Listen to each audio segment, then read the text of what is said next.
Добрый день, уважаемые дамы и господа! Приветствуем вас на ледовой арене кузнецких металлургов имени Олега Короленко на вторых зимних играх «Дети Азии». Good afternoon, ladies and gentlemen, and welcome to Novokuznetsk. Welcome to the Oleg Korolenko Kuznets Metallurgy Sport Palace. Welcome to the second Winter Games, Children of Asia. Соревнования проводятся организационным комитетом «Дети Азии». Через несколько минут мы начинаем соревнования «Девушки. Произвольное катание». This hosted by the organizing committee, Children of Asia. In just a few moments, we'll start the ladies' free skating. Уважаемые дамы и господа, разрешите представить официальных лиц данного вида соревнований. Ladies and gentlemen, it is a pleasure to introduce the judges and officials for this event. Рефери The referee of the event, Анастасия Горбачева. Судейская бригада. the panel of judges, Судья номер 1 judge number 1, Оксана Калугина. Судья номер 2 judge number 2, Людмила Куржановская. Судья номер 3 judge number 3, София Киташева. Судья номер 4 judge number 4, Светлана Ершова. Судья номер 5 judge number 5, Регина Трусова. Техническая бригада. the technical panel, Технический контролер the technical controller, Данил Галимов. Технические специалисты the technical specialist, Татьяна Александрова и Ирина Белоусова.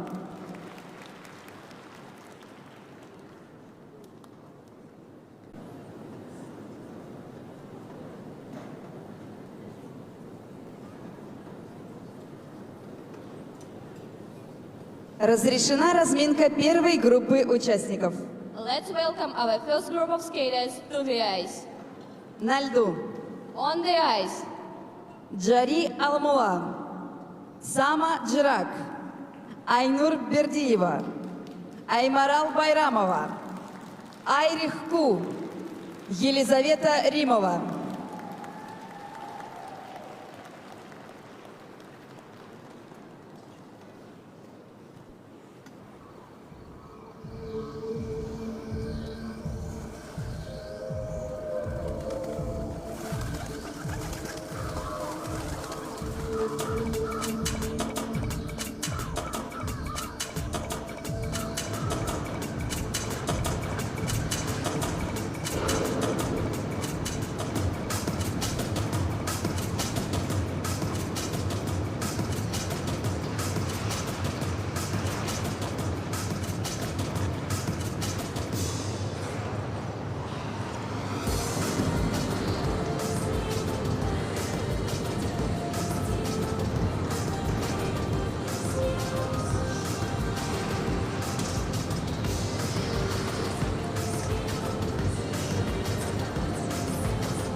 Ну, поистине международный размах турнира по фигурному катанию на играх «Дети Азии». И у нас сейчас на льду юные фигуристки из Кувейта, Туркменистана, Таиланда и только одна представительница России, представительница Кузбасса, где как раз мы с вами находимся. Арена кузнецких металлургов.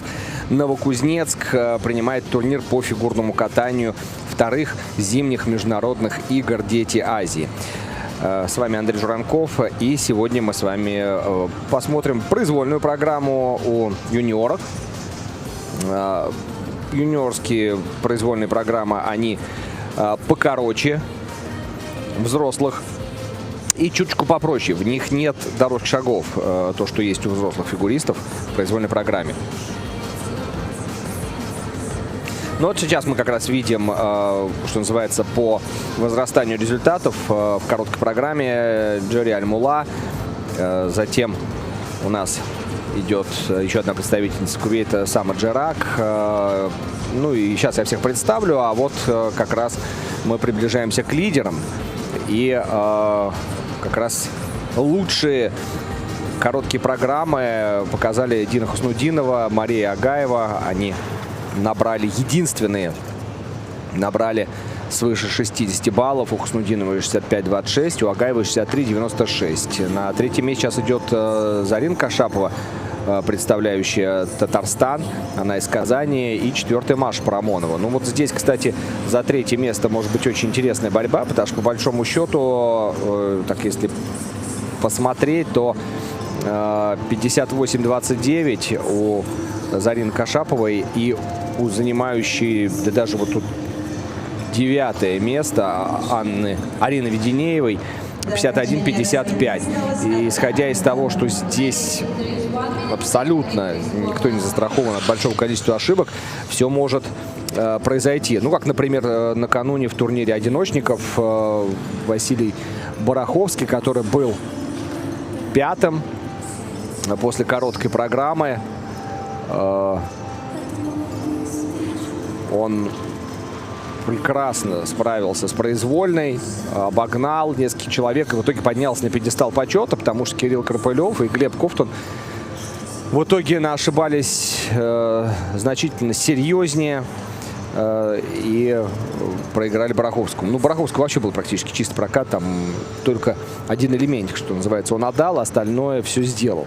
Ну, здесь у девушки, я думаю, будет борьба еще более непредсказуемая. Да, у нас есть два явных лидера, которые, по идее, должны разыграть золото и серебро. Но, с другой стороны, если вдруг начнутся нервы, переживания, срывы, то тут все может измениться.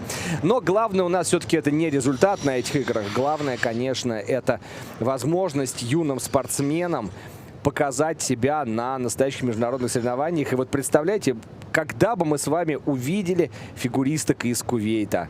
Джори Аль-Мулла и Сама Джерак.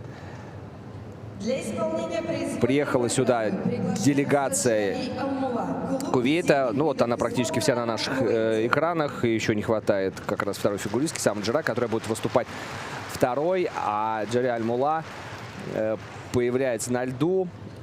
Девочка набрала в короткой программе, ну, давайте все-таки я произнесу эти страшные цифры. 7 баллов 59 сотых. Всего 7 баллов 59 сотых. 1 балл 15 сотых за технику и 8,44 за компоненты. Тут, конечно, у судейской бригады сложность, потому что когда ты привыкаешь судить сильных спортсменов, то перестроиться на судейство, по большому счету, абсолютно детской программы, хотя у нас девушке 15 лет, но это программа 7-8-летней фигуристки в России, а то, может быть, даже и 6-летней. Это вот был только что, как я понимаю, флип. Все прыжки в один оборот.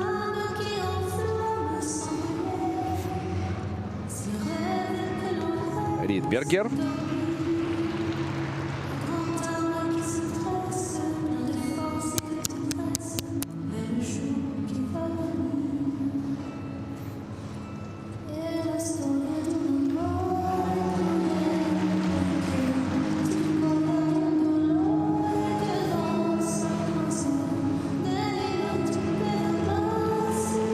Комбинация прыжков. Сальхов, тулуп, тулуп.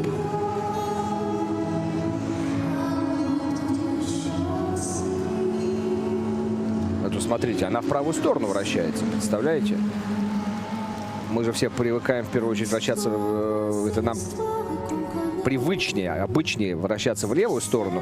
И мало фигуристов, которые умеют вращаться в обе стороны. А вот она, причем она делает прыжки в традиционную левую сторону. Вот, пожалуйста, это у нее еще один потрясающий каскад Аксель Ридбергер. Вот, она еще умеет вращаться в левую, в правую сторону. Да, так, это у нас Сальхов был.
Джари Алмула, клуб зимних видов спорта, Кувейт.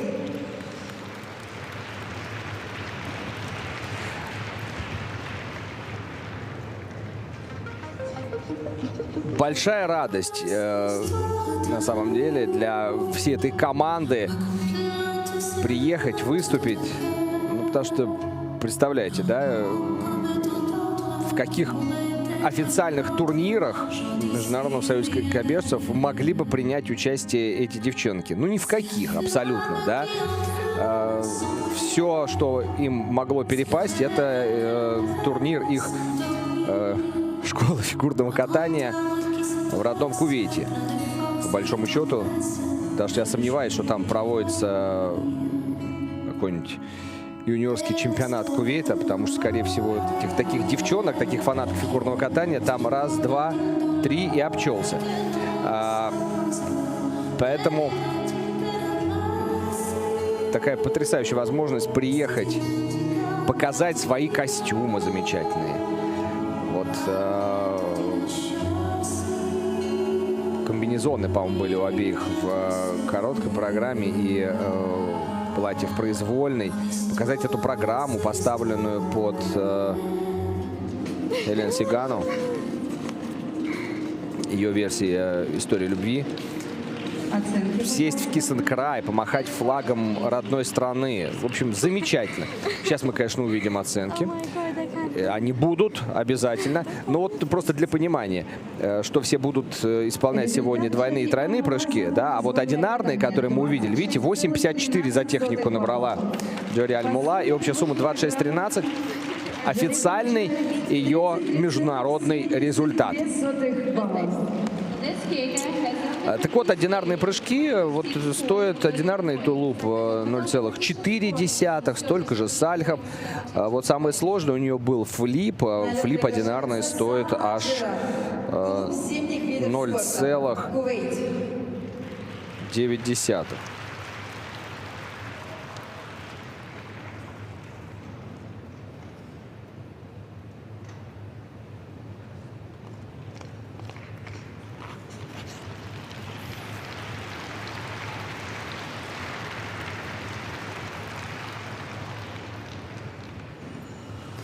И еще одна представитель Кувейта. Сама Джерак.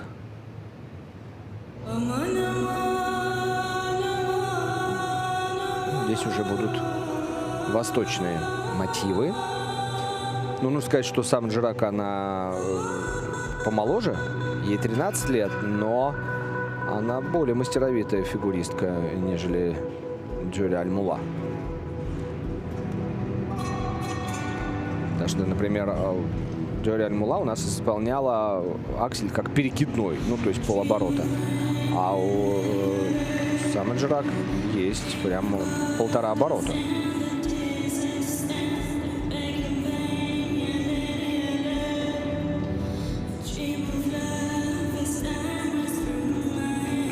Вот как раз это оно и есть. Каскад. Одинарный аксель тулуп.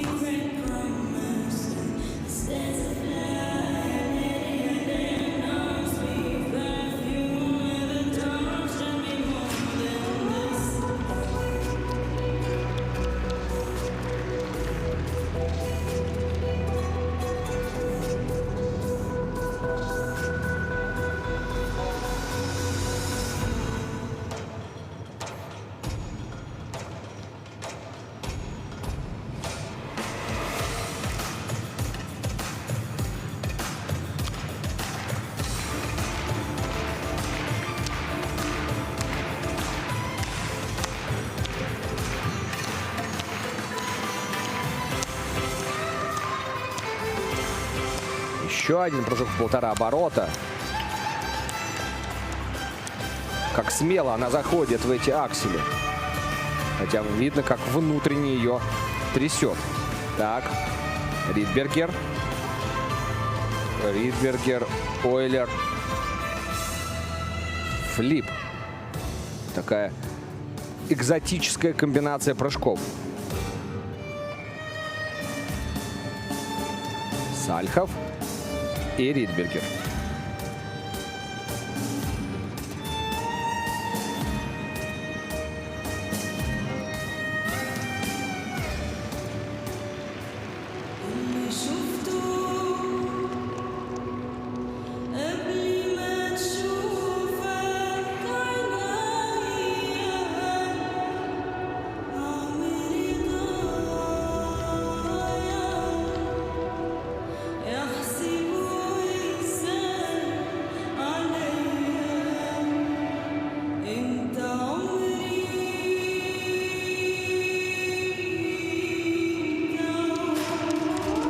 Какая хореографическая секвенция. И сразу самый сложный, самый дорогой прыжок ее произвольной программы — одинарный луц. Это 2 Ридбергера в один оборот. Ну, я вообще, честно говоря, сомневался, что кувейтские девчонки выйдут на произвольную программу, но зря так о них плохо думал. Смотрите, они докатывают произвольную. Докатывают, не теряя элементов.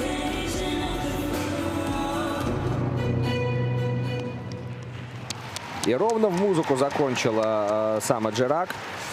Я чуть-чуть ошибся, я по памяти сказал, сколько стоят одинарные прыжки. Я о них хорошо думал. Одинарный лут самый дорогой, естественно. Ну, понятно, у нас, да, тулуп самый простой, самый дешевый.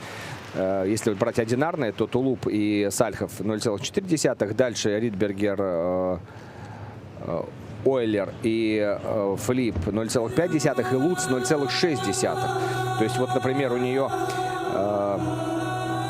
вот этот каскад Ридбергер, Ойлер, Флип, каскад комбинация Ридбергер, Ойлер, Флип, получается 1,5 балла стоит. Ну, это понятно, если технической бригаде не увидят там недокруты. Ну, мне кажется, что как-то в одинарных прыжках еще и недокруты смотреть несколько странно это. Поэтому сейчас тут все эти десятые сложат, получат целые какие-то и выведут оценку за произвольную программу 13-летней фигуристки Самы Джерак, представительницу Кувейта. Ну а вот за компоненты, например, Джори Аль-Мулле поставили хореографию 2.25, то есть у нас же, да, от 0 до 10 баллов. презентация программы 2.17 и уровень катания тоже 2.17. Ну, наверное, все-таки, думаю, сами Джирак должны поставить компоненты побольше. И поэтому сейчас сумма будет тоже побольше, нежели ее соотечественница. Но самое главное — это улыбки у этих девчонок. А мы с вами посмотрели, как катаются не только такие уникальные фигуристки, как в России или как в Японии, но и как катаются в тех странах, где, казалось бы, фигурного катания нет, но оно там есть. Несмотря ни на что. Несмотря на то, что кругом пески. Но, кстати, да, есть ледовые площадки, причем они в арабских странах появились достаточно давно, когда начался вот этот эпоха экономического процветания, когда началась в арабских странах. И уже даже вот в 80-е, в 90-е там начали появляться первые искусственные катки, очень маленькие. Да, вот смотрите, видите, 11.73, больше 10 баллов за дикую, 21.12 за компоненты.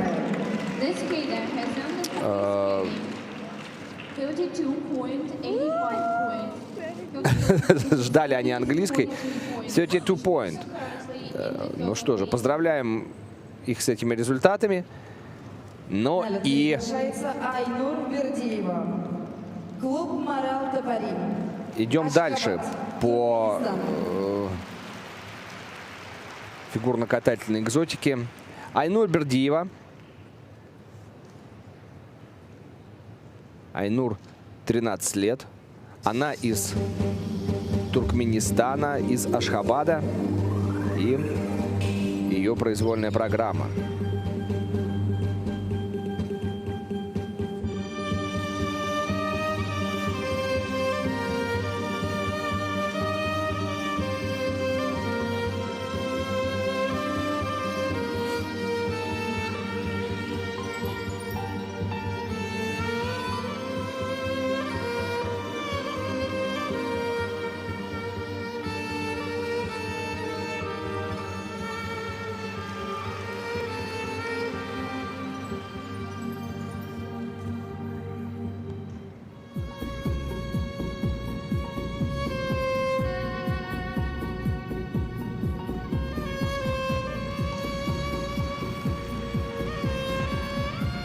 Каскад, двойной луз, двойной тулуп. Но тут, конечно, к сожалению, у нее... Да и двойной аксель был в самом начале. Это очень тяжело.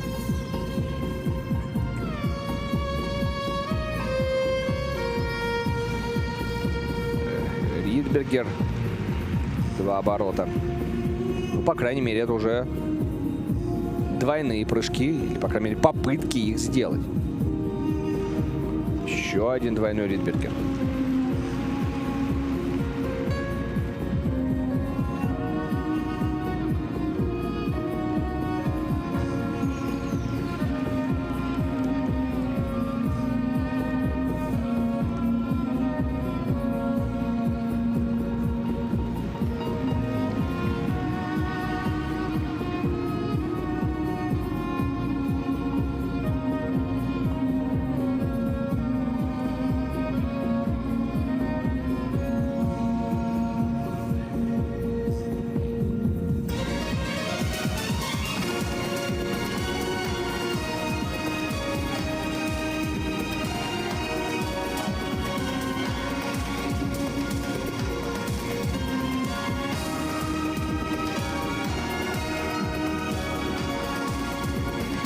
Как раз видно, что ее подруга по команде стоит у бортика и смотрит за тем, как Айнур катается.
запуталась, в какую сторону заканчивать.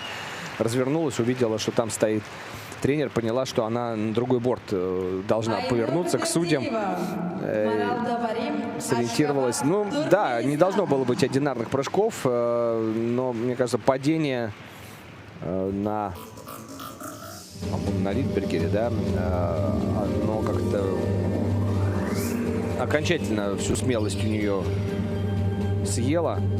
И дальше она стала делать одинарные прыжки. Ну вот, самый такой двойной луз, двойной тулуп, самый напряженный каскад и самый дорогой каскад. Вот как раз после этого падения начались то, что мы называем бабочками, но здесь это не бабочка. Здесь это прыжки. Ну, вот для таких девчонок, вот как сейчас выступали фигуристки из Кувейта, вот для Айнур, ну что поделать, одинарный прыжок — это тоже прыжок. Вот, видите?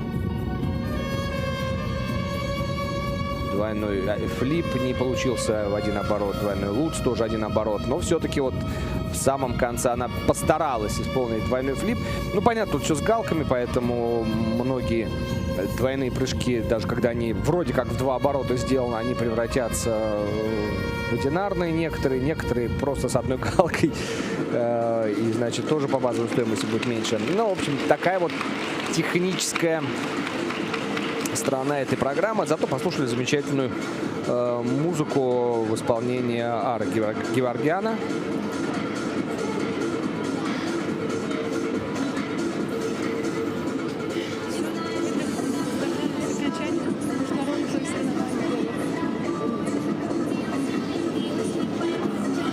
Элина Каримова тренирует Айнур. И Яна Вахитова тренирует Аймарал Байрамову, который сейчас уже на льду. Вот. Приехали наставники со своими фигуристками.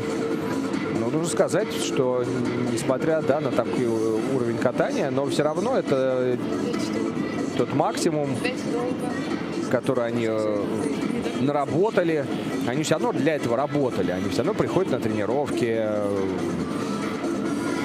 стараются что-то новое изучить, ошибаются, готовят, придумывают программы, готовят красивые платья для того, чтобы выступать даже на каких-то небольших соревнованиях. Ну, понятно, что в Туркменистане проводятся маленькие турниры. Но вот тут, представляете, поехать на международные соревнования игр «Дети Азии».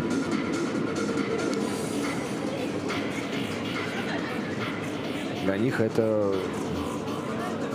ну, как я не знаю, как полет в космос.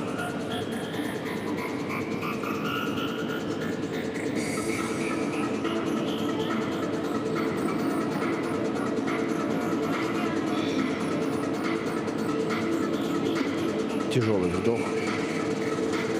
Не мучайте, выставляйте оценки. Спорить тут особо не о чем.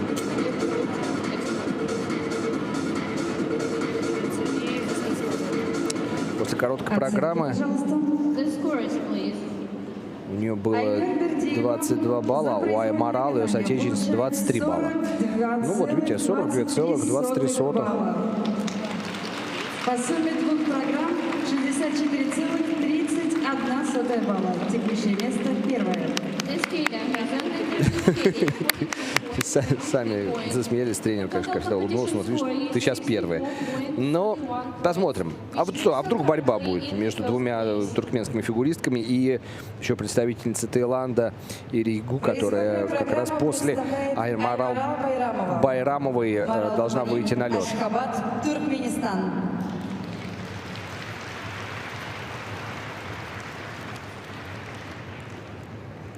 Айнур Бердиевой 13 лет, а Аймарал Байрамовой 15.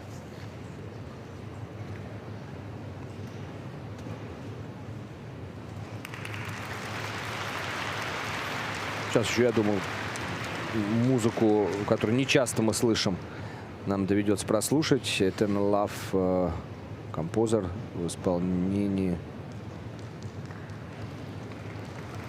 Сапармирадова.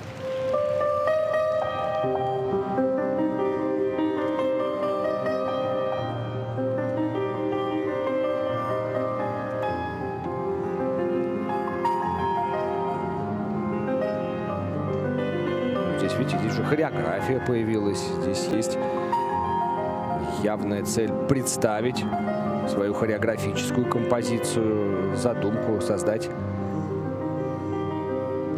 эмоциональный рисунок.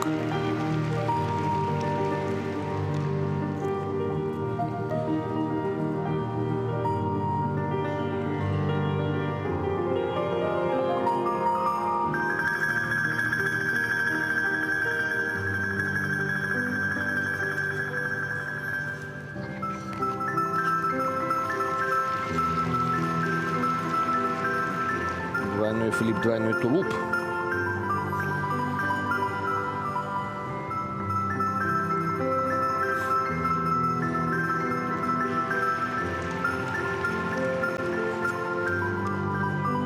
Не рискнула она исполнять двойной аксель. Полтора оборота только сделала. Ой-ой-ой, что-то как-то расклеилось. Вместо двойных сальхового тулупа сделала все в один оборот.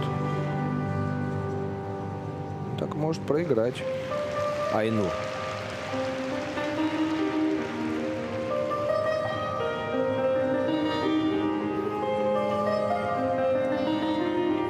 Вращение в волчке с двумя позициями.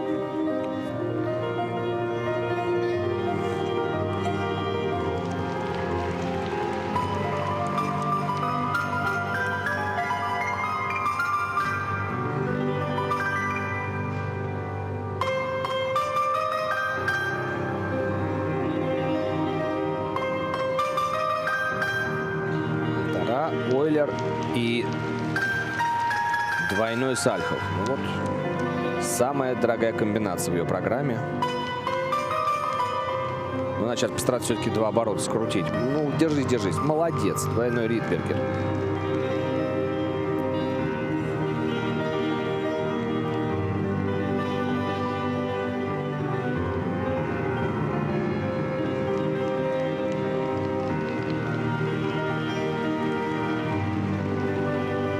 Комбинированное вращение со сменой ноги.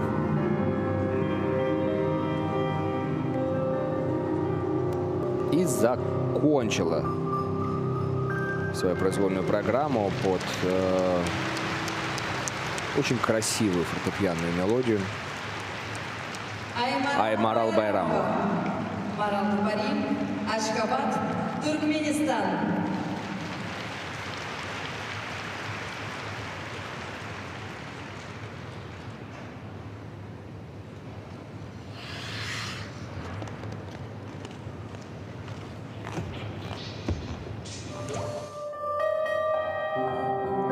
Ну, мне кажется, конечно, что нужно отметить у этой фигуристки попытку кататься красиво, развернутые плечи, поднятая голова, взгляд устремлен не вниз под ноги, а на зрителей, иногда на судей. Каталась она музыкально. Музыку слышал. Ну, вот видите, да, вот здесь тоже приземление на ход вперед, поэтому тут от этих прыжков останется вообще ничего. Но техническая сторона, если ее разбирать, тут, в общем, далеко можно зайти. Просто вот я думаю, что вы обратили внимание, проблема вот этих фигуристов, которые мы только что видели, в чем сложность даже для них двойного прыжка, у них не работает колено и вообще не работает корпус в прыжке так, как по идее должен. Поэтому у них и получается, что они не добавляют силы, не работают прям в полную мощь, хотя бы в их мощь, коленом, плечевым поясом, спиной. И получается, что это все, знаете, как ну, вот на уровне просто такого прыжочка с прокрутом вокруг своей оси. Еще один раз прокрутиться это несложно, один раз и мы с вами сможем, да, прокрутиться. Ну, на полу я имею в виду. А вот уже два это сложно, два оборота. Ну и 46,35 она все-таки обгоняет Айнур Бердыеву Текущее место первое. и становится лидером. Ну, еще минут на 7 она будет значиться как лидер нашего соревнования. А там, может быть, вдруг и Рейху обгонят. Хотя, конечно, честно говоря, верится в это слабо. Итак, Таиланд. Центр Таиланда, Бангкок. Девушка из Бангкока, которая тренируется в Москве у Сергея Давыдова. Музыка из мюзикла «Отверженные».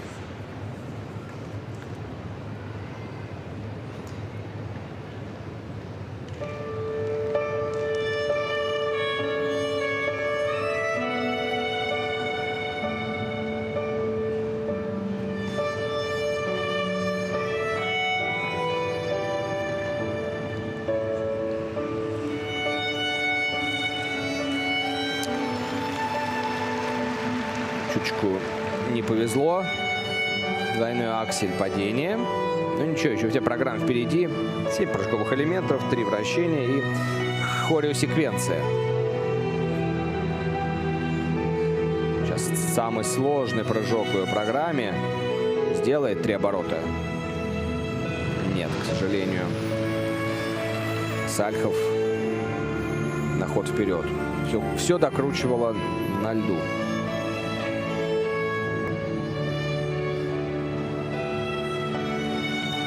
Двойной луц, двойной тулуп.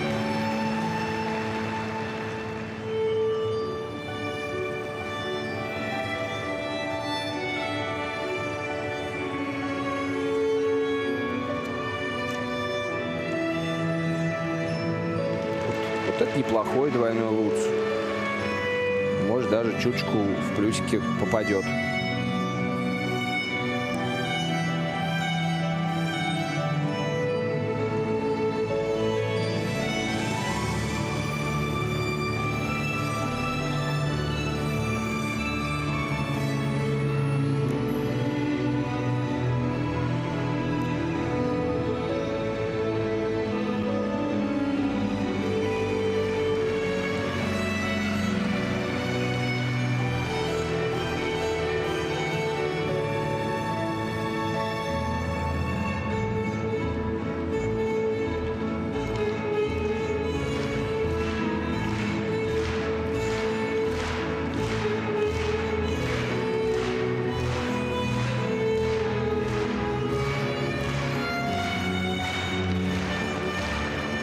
Ну, почти двойной аксель. Там опять будет недокрут серьезный в галку. Но главное, что она не упала, как в начале.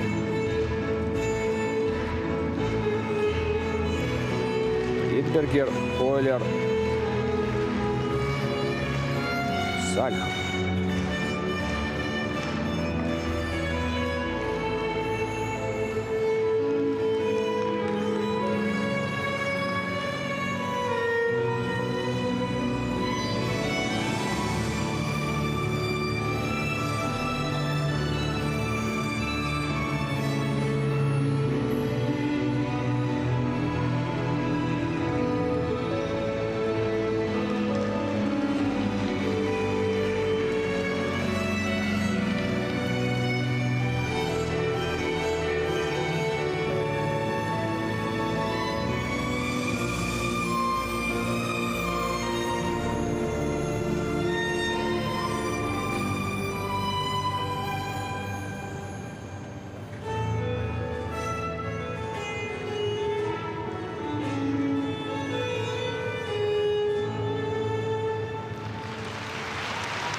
Какие все равно молодцы эти девчонки.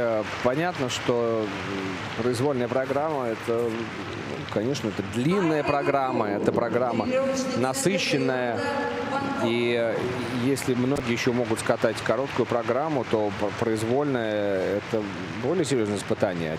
Но, смотрите, обе программы поставлены, что у представительниц Кувейта, Туркменистана, что у этой девушки из Таиланда. Но здесь вообще чуть-чуть другой, более серьезный уровень. Какие-то, знаете, уже, может быть, даже какие-то амбиции есть, чтобы быть первой у себя в стране.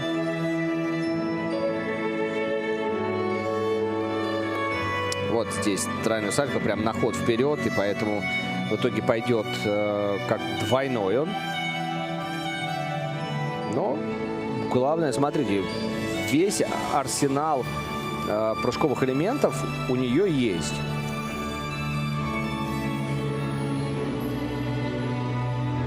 Аксель, Сальхов, Луц, флип. Все постаралась показать в своей произвольной программе Ригу, которой 14 лет и которая тренируется в Москве на льду спортшколы ЦСКА.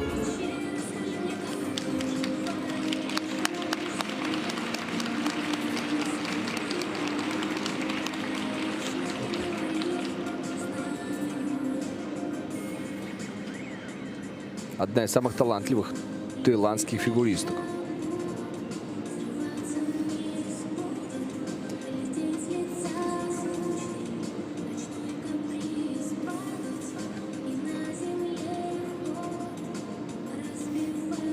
Тут, кстати, между прочим, если посмотреть итоги короткой программы, то вот Иригу набрала-то 25,7.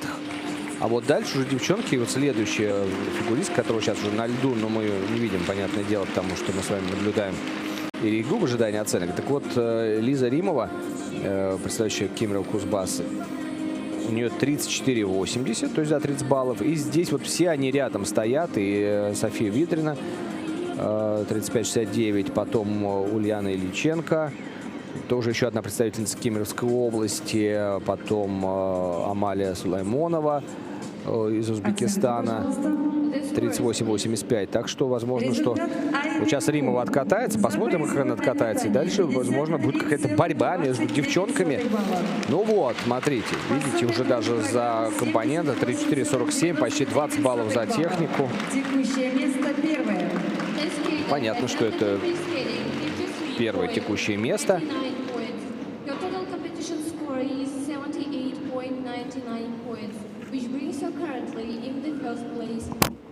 Произвольную программу. Ну а теперь юная фигуристка из Кузбасса, из Кемерово. Так, Лиза Римова, 13 лет ей. Спортивная школа номер 6 Кемерово. Тренер Екатерина Савицкая. Свиридов, Тель. Но я думаю, уже только одной музыкой можно насладиться.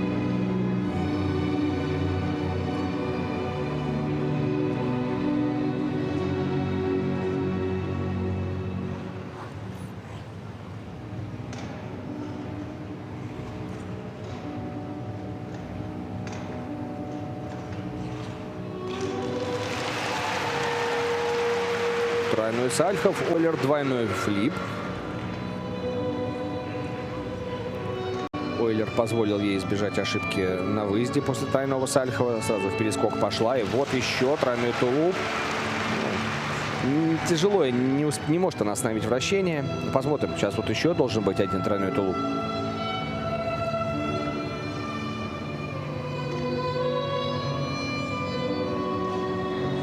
Вот. Добавляй. Умница.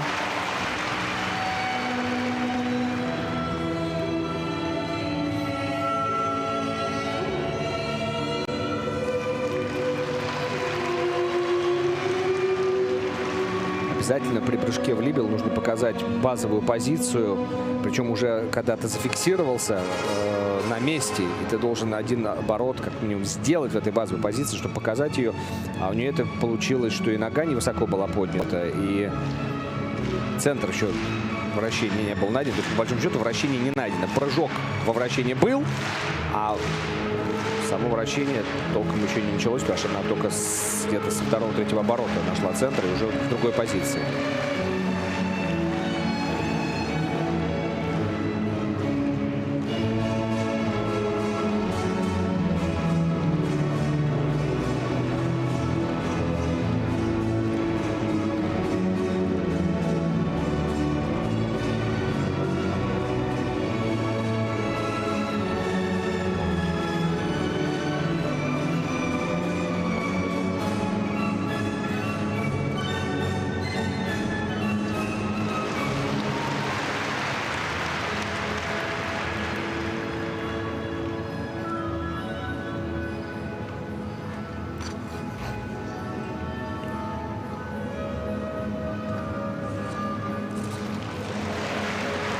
Две подряд. Безутешные ошибки.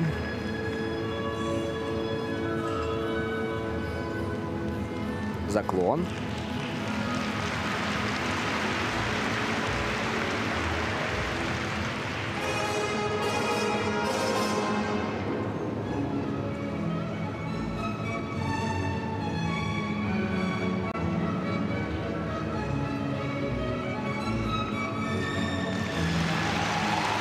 Молодец какая. В конце сделала то, что не получилось в начале. Двойной аксель, двойной тулуп.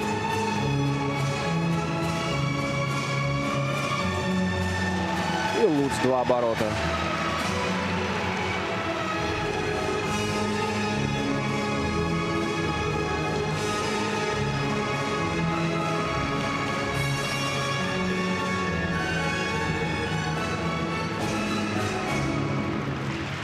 Все, заканчивай. Так. Да, в эту сторону. Но вот здесь уже видно, конечно, что Лизочка выложилась, да, что здесь было и какое-то преодоление себя, и думала по программе, и пыталась контролировать все, что она делает, смотрела, что получилось, куда что переносит. То есть пыталась с головой кататься, анализировать свое состояние в этом прокате, при этом не забыть хореографию. Ну, то есть, в общем, несмотря на 2 падения во второй половине, это все в плюс. Да, много ошибочек, но сама попытка так кататься, настрой, вот как раз я говорил про этот прыжок в Либелу, настрой в этой программе, это все только достойно похвалы от тренеров. Неплохая девчонка, худенькая, маленькая такая, то, что нужно в современном фигурном катании. Не хватает, конечно, силы, где-то резкости. И вот тоже удивительное дело. Смотрим здесь уже мы с вами 3-й день эти соревнования, и очень хорошо видно, у кого-то получаются вращения внизу в позиции волчке и проблемы с позицией Либелы. И наоборот, у кого-то получается вращение на, так сказать, на прямой ноге, да, то есть в Либеле и в каких-то верхних позициях. А тогда есть некие проблемы в волчке, потому что теряют скорость в волчке. То есть очень мало, немного, будем так говорить, здесь юных фигуристов и фигуристок, которые бы вращение и в волчке, и в Либеле, и вообще в сложных позициях показывали на одинаково хорошем уровне. Нет, я понимаю, что у нас есть лидеры, которые нам показали очень хороший уровень. И вот у ребят это, естественно, наш победитель Максим Автушенко из Москвы, из Академии Ангела Плющенко, и Саша Чмиль, представляющий Челябинск, и Вася Бараховский, сборная Белоруссии. Понятно, что и Кирилл Карпылев. Но вот если брать общий какой-то уровень, да, то вот такое наблюдение есть. Ну что, 77,97 балла. 112,7 по их лицам непонятно. балла. Текущее место первое. Ждали большего?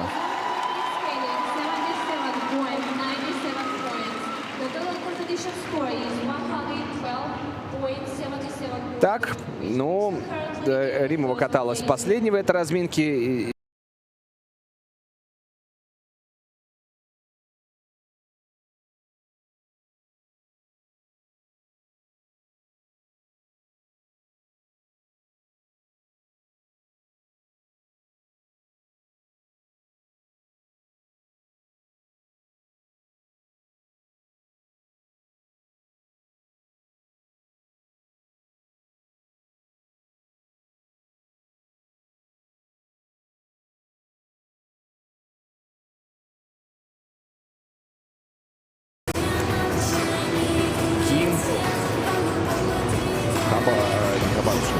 Холмск. Это небольшой городок на Сахалине. То есть представляет она у нас с вами Восточный. Ну что, делаем паузу, пока началась раскатка у девчонок.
И сейчас зрители на девочек пришли здесь у нас в Новокузнецке.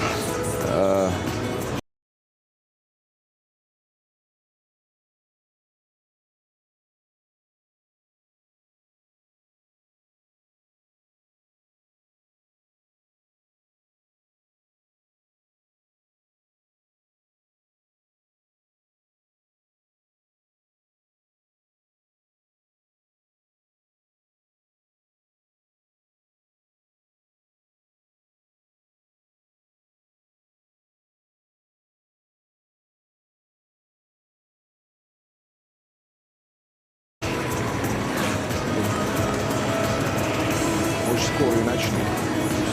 Буквально там осталось несколько десятков минут до официального начала юниорского чемпионата мира. Также нужно сказать, что на этой неделе финал Гран-при России среди юниоров. Завтра начнут соревнования, танцевальные дуэты, девушки, пары, юноши сразу в один день. 3 марта в пятницу произвольные программы во всех 4 видах. Ну и в субботу-воскресенье у нас с вами финал российской серии Гран-при уже взрослых фигуристов. Финал российской серии проходит в Санкт-Петербурге. Ну а вообще...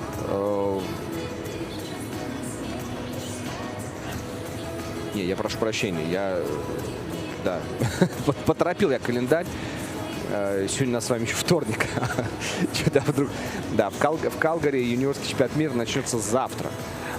Завтра примерно в час по Москве. Вот. 1 марта он стартует, а в четверг, 2 марта, как раз финал юниорской серии Гран-при, российской серии Гран-при в Санкт-Петербурге. А в субботу-воскресенье и взрослые выйдут на лед. Там, к сожалению, достаточно много снятий. Не все будут кататься, но очень много сильнейших. И как раз в женском одиночном катании просто все наши лидеры будут на льду. ну, я не стал бы причислять Сашу Трусову при всем к ней уважении в этом сезоне к лидерам российского одиночного катания, потому что все-таки были пропуски и были не очень удачные выступления порой.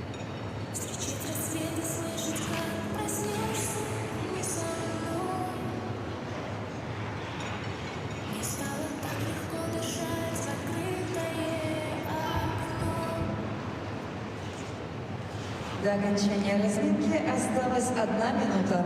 If there is 1 minute left in this warm-up.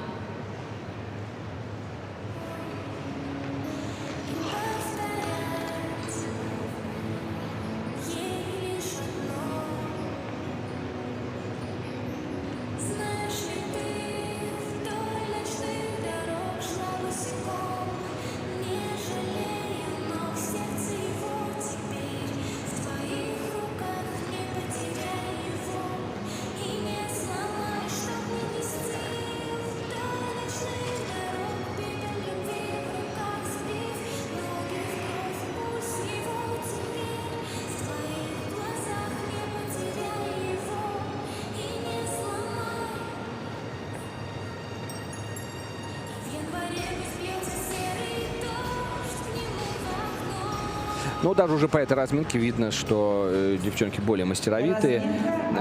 Только что Ангелину Ким мы видели, она будет замыкать нашу таблицу. Но вообще, получается, от Софии Видриной до Ангелины Ким, вот посмотрите, ну, 1/10 прощаем, 10 баллов, да. Видрина, Ильченко, Сулаймонова, затем Полина Гуреева, Александр Малашко и как раз Ангелина Ким, приехавшая в Кузбасс, прилетевшая с Сахалина. Ну а сейчас, дорогие друзья, София Видрина открывает эту разминку из спортивного клуба в Ташкенте. Представительница сборной Узбекистана. 35-69 в короткой программе ее сумма. И я очень надеюсь, что здесь как-то в этой разминке уже начнется такая борьба. По крайней мере, Лиза Римова хороший эмоциональный послевкусие оставила после своего проката. И сейчас является лидером. Соня Видрина на год старше Лиза Римова, ей 14 лет. Вот, двойной аксель. Через Ойлер еще Сальхов добавила.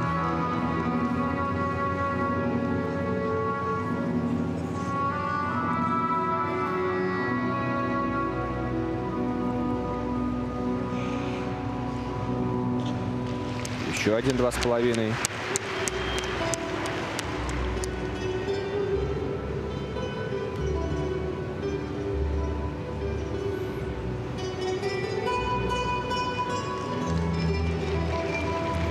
Кстати, у Сони неплохо с вращениями. Видите, она сейчас сделала это комбинированное вращение со сменой ноги и позиции в либеле, и потом вниз опустилась волчок, и поднялась обратно вверх, сменила ногу, и затяжку сделала. Неплохо. И ребро меняла, кстати, в либеле. То есть много черт, которые добавляют базовой стоимости элемента. Двойной луз, двойной тулуп. Мне казалось, что в заявке как двойной луз, двойной тулуп значится, но делал вообще как двойной флип, двойной тулуп. А вот это луз, да.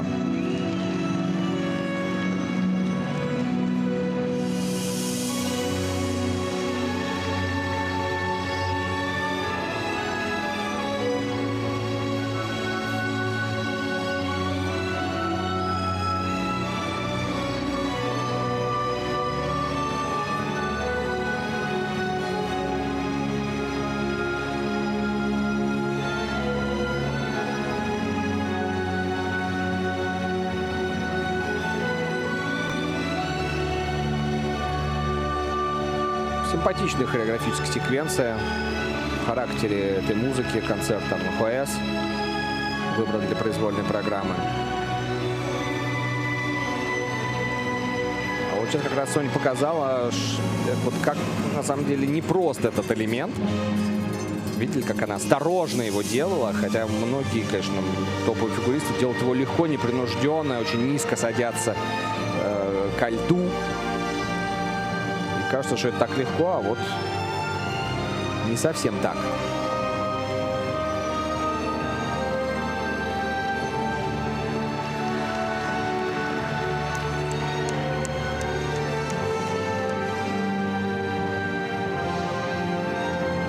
Ридбергер в конце. Молодец.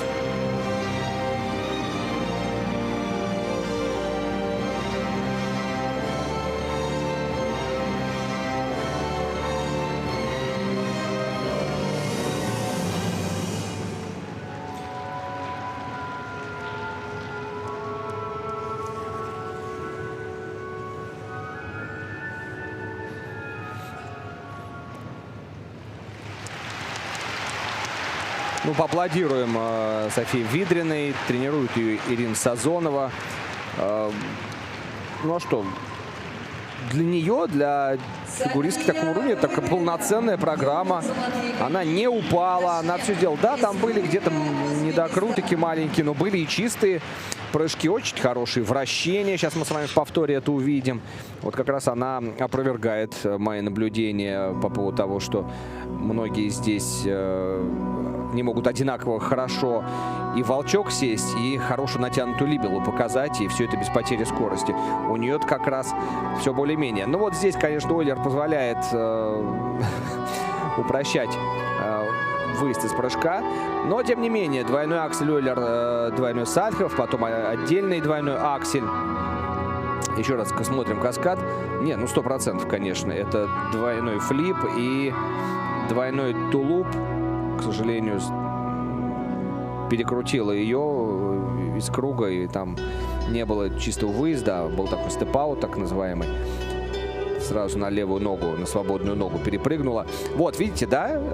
И многие же делают и ниже, и поэтому рука правая, которая на лед опираешься, она не согнута в локте и вытянута дальше. А здесь нет абсолютного чувства ребра, и поэтому сложно делать. И, кстати, вторая половина программы неплохо получилось у Софии. Финальное вращение в волчке, хорошая плотная позиция, все весьма эстетично. Очень приятно то, что в погоне все-таки за чистым исполнением сложных для нее элементов они не бросают хореографию.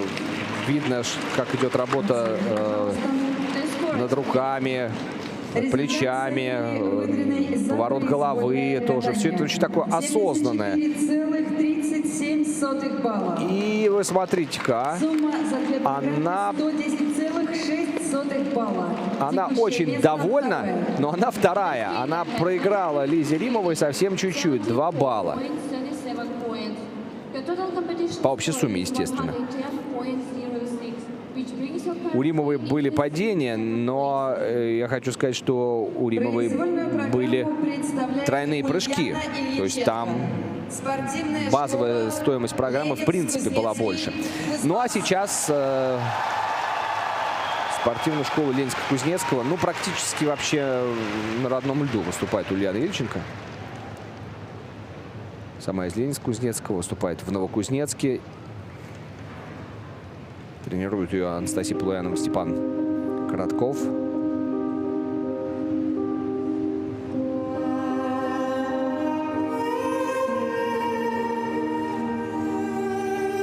Часто используем в фигурном катании музыкальная тема кунг-фу пиано.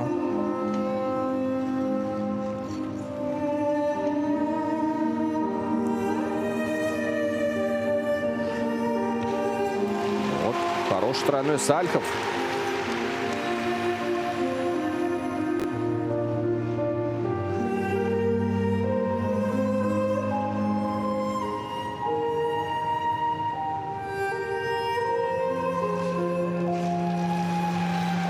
Жаль, падением. Должен был быть каскад, но пока нет. Потом попытается сделать. Ридбергер, 2 оборота.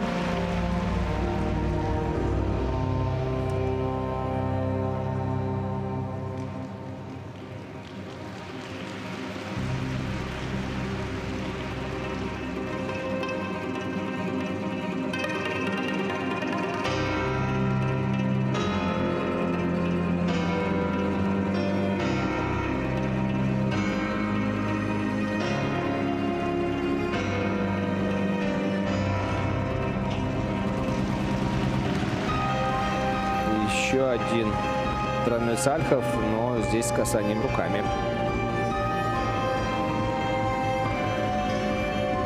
Прыжочек в либелу.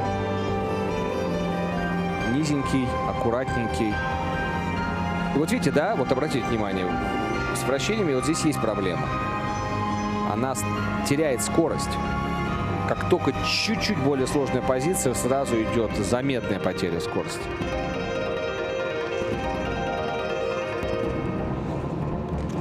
Ой-ой-ой-ой-ой. Уже было видно по маху, она неправильно сработали плечи и нога маховая. Ее сразу разболтала мгновенно. Она еще даже полоборота только сделала, а уже было видно, что приземления не будет.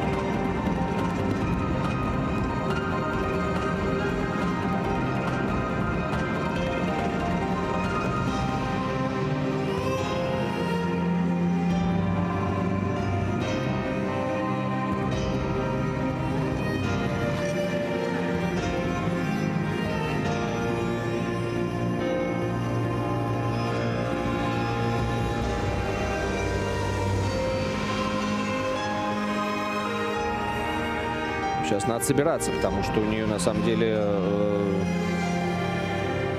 каскады не сделаны. Тройной тулуп. Ох, еще одно падение.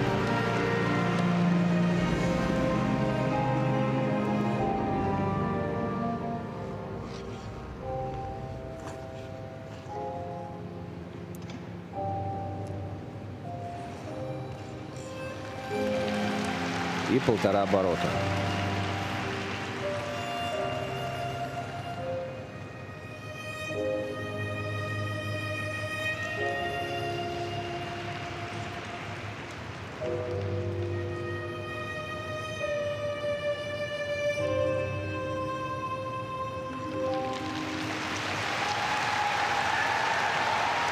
Ну, это вот всегда вопрос, стоит ли замахиваться на более сложную программу. Ну, то есть вроде бы, да, вроде бы делает она тройной сальхов, тройной тулуп, тройной аксель. Но вот, может быть, где-то упростить, постараться, попробовать. Потому что, конечно, с каждым элементом все сложнее, все тяжелее.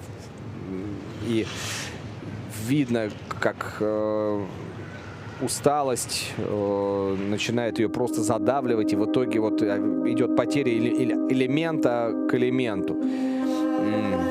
Это прям такое тяжелое, тягостное зрелище, потому что вот смотрите, вот она свеженькая, тройной сальхов, изумительно. Вот здесь тоже была высота, но корпус остался впереди. Должен был быть там каскад с тройным тулупом. То есть тройной тулуп, двойной тулуп. Нет каскада. Это первый потерянный каскад. И дальше уже понеслось. Там, где должен был быть каскад тройной сальхов, двойной тулуп, вот нам как раз сейчас показывают.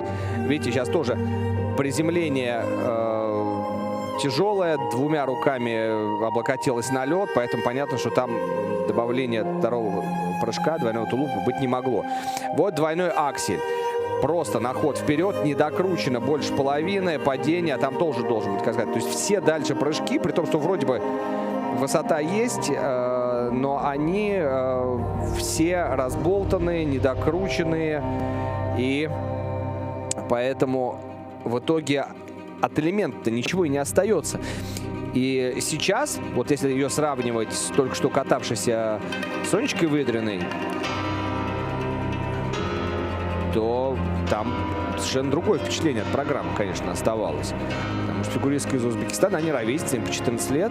Вот фигуристка из Узбекистана, да, попроще, да, где-то поэлементарнее, где-то без напряжения своего максимума. Но зато там все так более-менее чистенько. А здесь даже не менее, а более грязненько. И поэтому, видите, 3 балла дедакшн.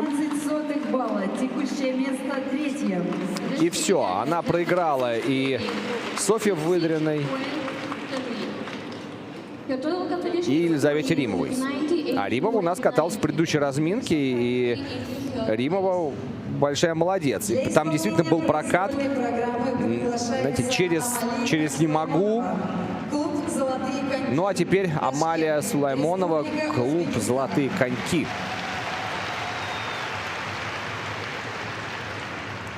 Какое интересное музыкальное сопровождение.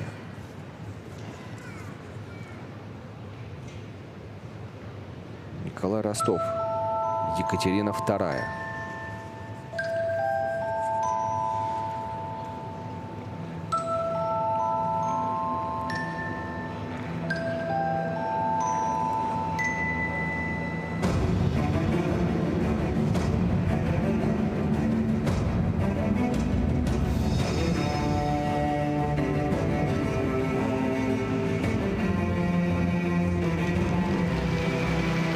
Два с половиной.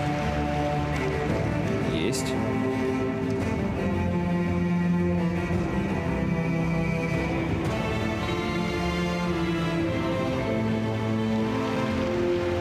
Двойной луц с акселем.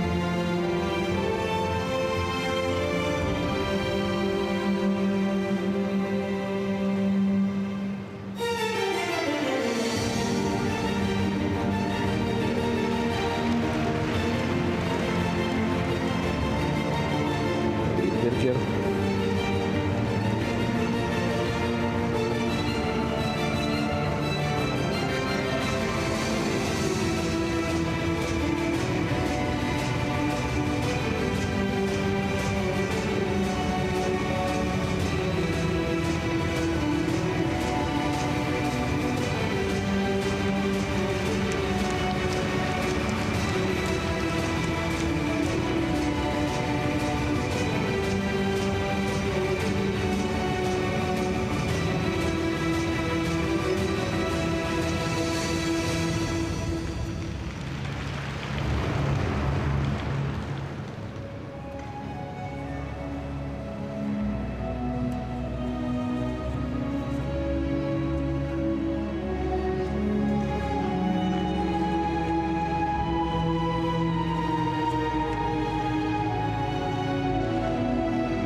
Флиполер, двойной Сальхов.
И вот улыбка только в самом конце. С таким каменным лицом каталась всю программу. Что катала, честно говоря, понять сложно. Если Екатерину II, то какое-то странное впечатление. Мне кажется, вряд ли. Все-таки речь шла о Екатерине II, хотя музыка называется именно так. Музыка тоже, знаете, достаточно ритмичная, но я бы не сказал, что она очень мелодичная. И музыка не так, чтобы запоминается. То есть идет вот этот такой напряженный драматический, точнее, ритм, и все. А с точки зрения развития музыкальной темы, ну, может быть, кстати, это ее катание еще создало такое впечатление, потому что она никак своим катанием ни изменение настроения, ни изменение, может быть, какой-то ритма. То есть нет вот этого владения скольжением, владение катанием, владение темпом. И поэтому, конечно, вот сейчас пока что самое светлое впечатление, которое осталось, это ее соотечественница по сборной Узбекистана, это София Выдрина с программы под Арнхуэс. И вот смотрите, да, тренируются у одного тренера, у Ирины Сазоновой. У Сонечки Выдриной как-то и руки, и плечи расправлены, и какой-то посыл был в катании. А здесь атлетичное исполнение элементов, причем не самых сложных. Все двойные, двойные, двойные. Да, в общем-то, она справилась большей частью. Тут двойной луц, двойной флип в конце. Сделать каскады тоже во второй половине. Флип Оллер, двойной сальхов и луц тулуп. Все двойные. Но вот с точки зрения презентации программы, конечно, здесь есть вопросы. Ну и, конечно, Лиза Римова, Подсверидова, которая сейчас у нас лидер. 79-35, а тем не менее она, видите, раз и обгоняет. Обгоняет, причем компоненты ей ставят выше, чем Соня Выдрина. А вот интересно, между прочим, то есть вот это впечатление, которое осталось от Сонечки Выдриной, оно верно, и судьи тоже это уловили. И компоненты Выдриной поставили выше, чем компоненты Римовой. Но вот уж Сулаймоновой ставить компоненты выше, чем Выдриной. Хотя вот хореографию поставили вровень, презентацию поставили чуть выше Сулаймоновой. Ну и скейтинг скиллс. Ну, скейтинг скиллс может быть и правда чуть повыше. Ну вот уж презентация, не знаю. Так, Полина Гуреева на льду. 13-летняя фигуристка, представляющая Республику Саха-Якутия. Ох, как! Тройной флип, Ойлер, двойной тулуп.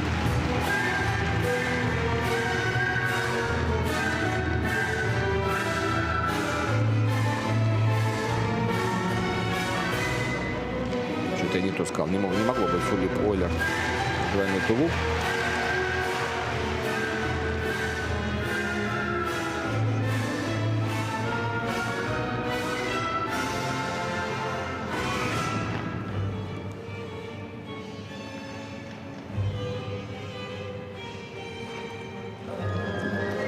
Отдельный флип тройной.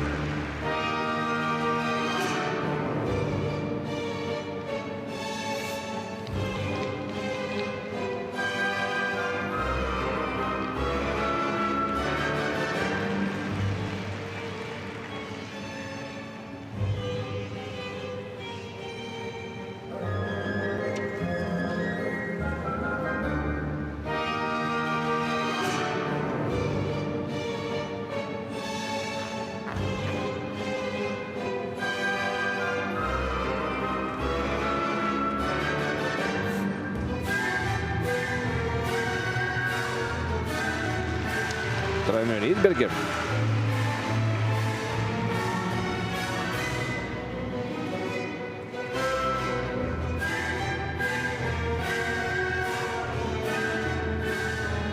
Сальхов, 3 оборота. Жалко. Чучку мы тут не удержались. Вращение в заклоне. Смотрите, центровка какая. Вот здесь чуть-чуть только в Бильмане потеряла центр, а так неплохо.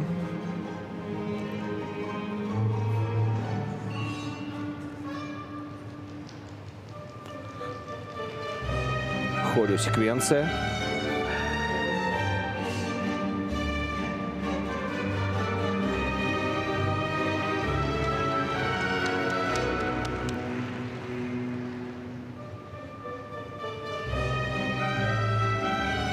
Такая хореодорожка, скажем так. Простенькая. У нее получилось. Но здесь показала разные позиции. Так.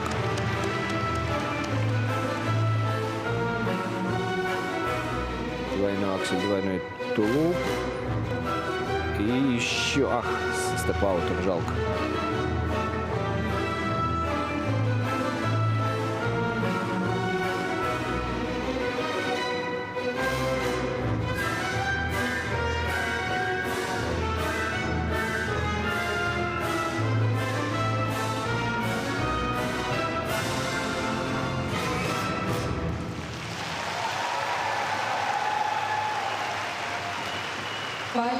под композицию Томаса Келли катала Полина Гуреева. Да, спортивная школа зимних видов спорта Республики Саха-Якутия. 13-летняя фигуристка из Якутска. Так, еще раз смотрим вот этот каскад. Тройной флип, Ойлер и двойной флип, конечно же. После Ойлера либо Сальхов, либо... прыжок был зубцовый, поэтому, конечно же, флип в 2 оборота. Вот, и еще один неплохой каскад.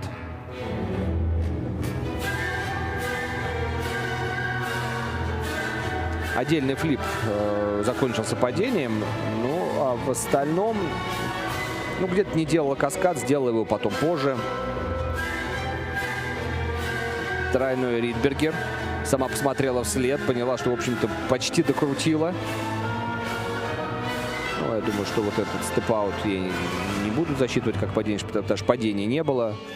Был именно перескок на свободную ногу, да, там она цеплялась, но вот и не упала. И двойной аксель, двойной тулуп в самом конце. Бодрое катание нам продемонстрировала Полина Гуреева. Большого количества ошибок удалось избежать. Так, ну что, у нас Амалия Сулаймонова лидирует, но сумма у нее 118,2.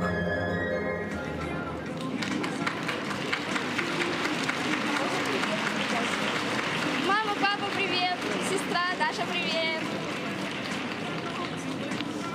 Счастливая возможность передать приветы всем родным в Якутск.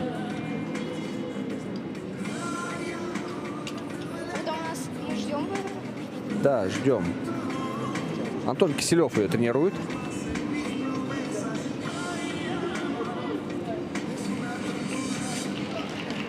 Так, ну что, она опережала после короткой программы Сулаймонову совсем на чуть-чуть, но здесь другой уровень, абсолютно другой уровень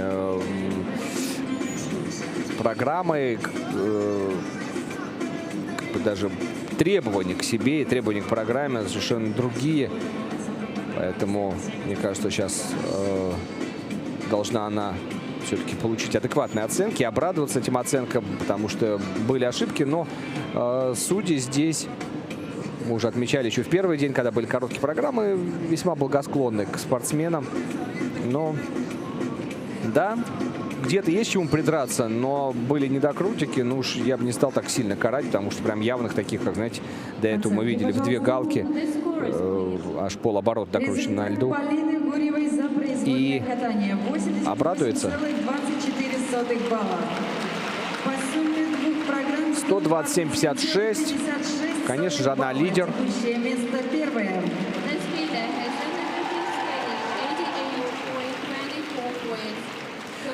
Мне кажется, они там, знаете, куда они всматриваются, перед ними стоит еще монитор, на который выводится сразу протокол судейский, да, и технической панели. То есть там идет такая табличка, где все элементы, которые они делали, с уровнями, которые им засчитали технические специалисты, и там, с галками, с Q, то есть все, что они там выставили. И поэтому спортсмены и их тренеры сразу внимательно изучают, как же их оценили. Александра Малашко, сборная Белоруссии, Нотр-Дам. 15-летняя спортсменка.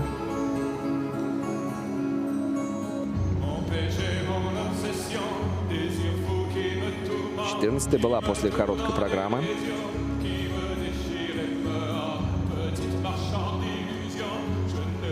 Хороший двойной... Ох, как жалко. Хороший двойной аксель был. Ойлер. Так уверенно она пошла в эту комбинацию. Но вот тройной Сальхов закончится падением. Ну, надо сейчас отбросить всякие сомнения, идти дальше в элемент. Так что может она кататься качественно.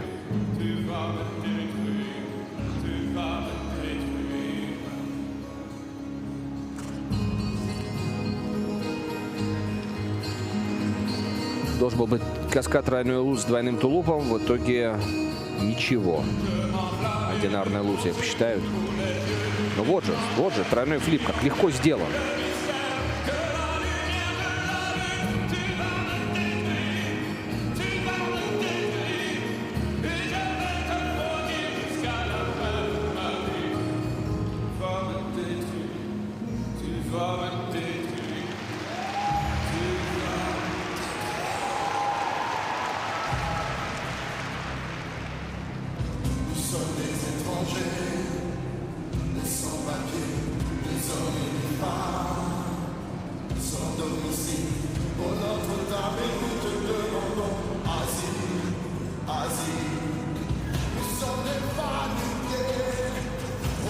Тройной Ридбергер, двойной тулуп.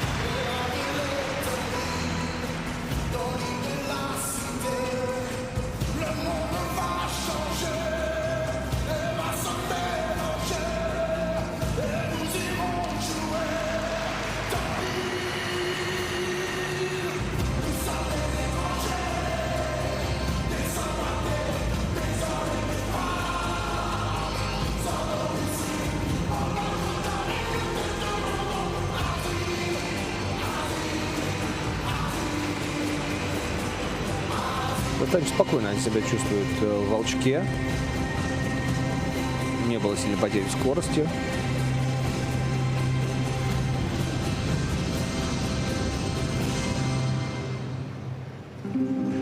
Луц 5. Она торопится. Зачем? Ну, еще заход какой-то почти флиповый. Потом в этом флиповом заходе она пытается показать наружное ребро.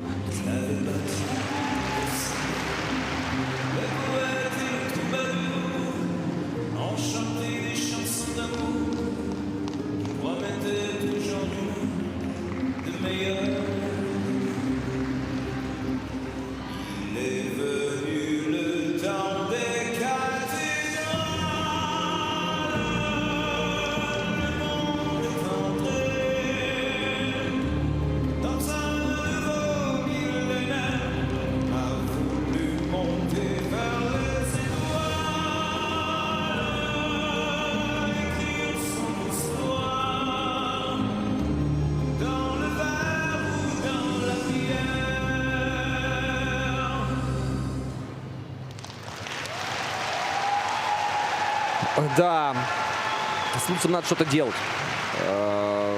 Надо 100% искать другой заход на Луце, потому что две попытки, в общем,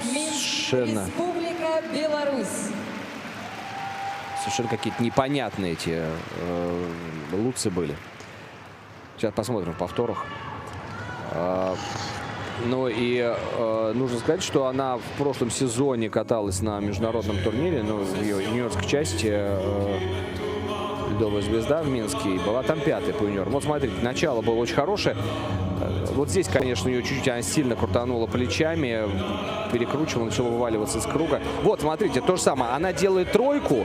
Это, в принципе, флиповый, не ходом назад идет. Это флиповый заход. Она через тройку заходит, потом пытается показать наружное ребро, и там Луц, ну, нереально, мне кажется, сделать с такого странного захода. И причем две одинаковые ошибки, абсолютно идентичны.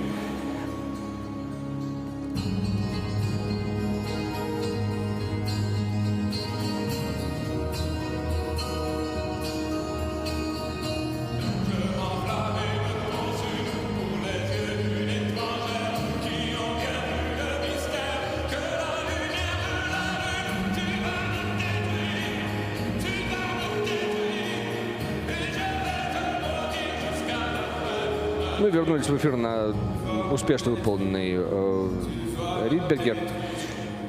Да, 15-летняя фигуристка из Минска. Тренируют ее Ольга Уважанная и Юрий Тишков.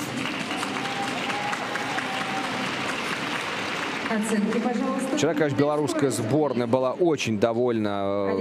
Да и Павел Гавдис неплохо откатался. Ну а Василий Бараховский просто прекрасный. В итоге с бронзой закончил. По сумме двух программ 129,83. Она все-таки обгоняет Полину Гурееву. Но на самом деле, конечно, прокат такое странное впечатление оставляет. Потому что видно, что она может делать хорошие высокие прыжки. У нее хватает высоты в этих прыжках. 100%. И она в начале это показала, и в конце, в общем-то, тройной Ридбергер нормальный. То есть и с зубцовыми прыжками, по большому счету, нет вопросов у Александра Малашки. Восточный федеральный округ. За исключением, конечно, Луца. Ну, а теперь Ангелина Ким. Тренер Александр Шубин, Олеся Лещева. Сахалин, представляете? В Сахалине тоже есть школа фигурного катания, причем не в столице Сахалина, а в небольшом городе Холмск. Ангелина Ким именно оттуда.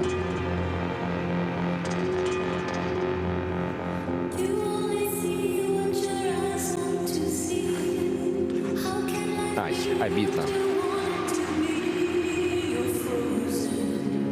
Ну ничего, сейчас надо как-то стресс этот отбросить.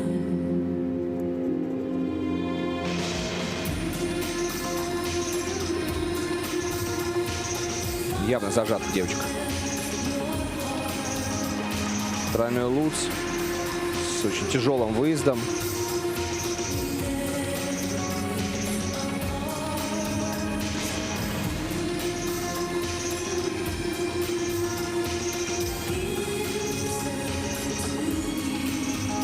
Заход на Ридбергер.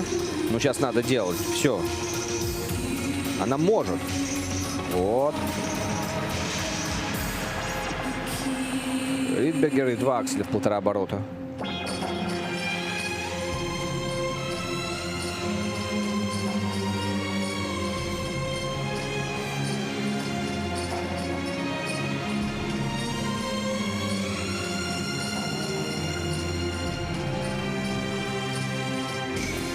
Флип.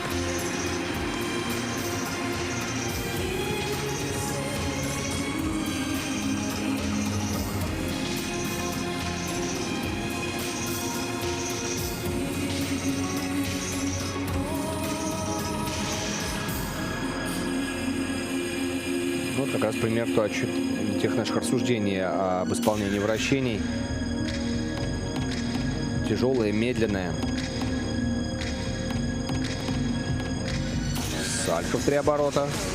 И двойной тулуп.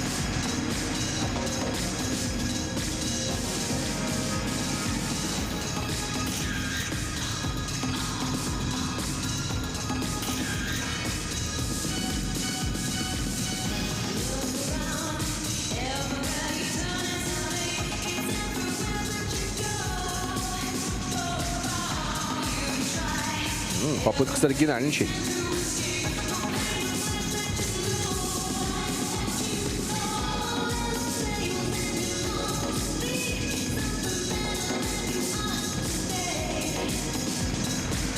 Чуть-чуть дала настроение в этой хореосеквенции. И сразу опять все. Лицо напряженное. Надо делать следующие прыжки. Так. Аксель. Ну да, должен был быть 2,5, но будет как 1,5 засчитан.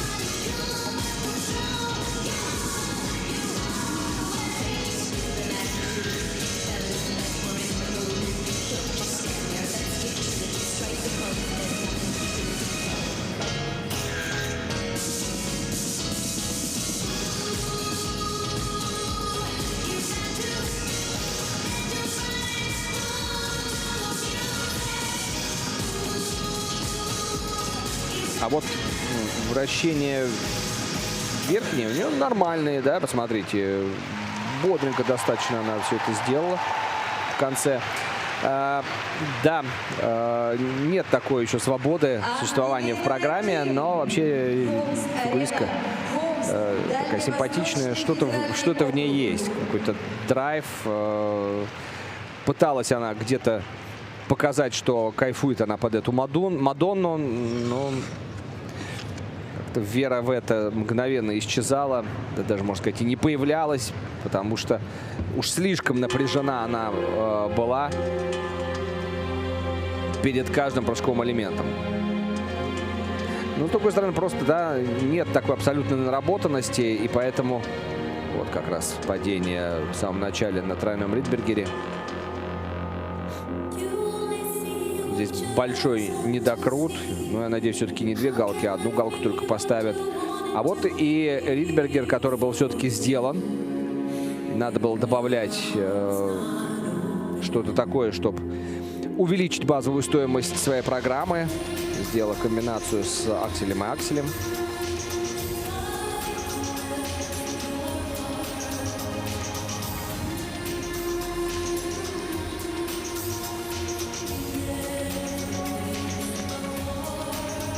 (45:59) у нее было после короткой программы.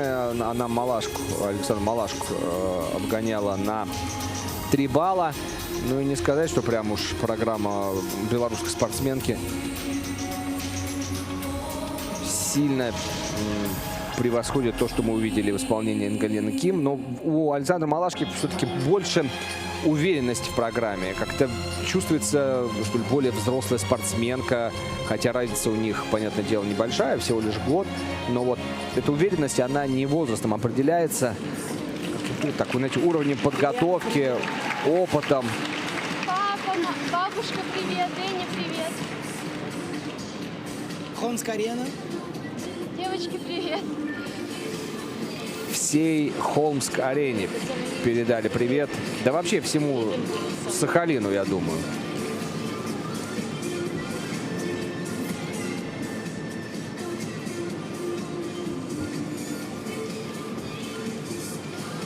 Обаятельная девчушка. Вот жалко только, что это обаяние не проявляется в прокате. Все, начали изучать свою программу. Произвольное катание 88,69 Чуть-чуть, на несколько десятых она опережает в произвольной Полину Гурееву. У нас Полина Гуреева, между прочим, не Александр Малашко, а Гуреева лидер по произвольной. Но и по общей сумме, понятное дело, она превосходит результат Александры Малашки. А сейчас они пытаются сфотографировать и запомнить, как и что им судьи поставили с точки зрения уровней и недокрутов. Так, Ангелина Ким, Александра Малашко, Полина Гуреева. Вот наша трио-лидер на данный момент. Половина произвольной программы у девушек позади, дорогие друзья. Сейчас будут 2 сильнейшие разминки по итогам короткой программы, конечно. Да и, в общем-то, будем так говорить, по рейтингу, по мастерству девчонок. Но после заливки льда сейчас большая пауза, а потом уже вернемся в Новокузнецк.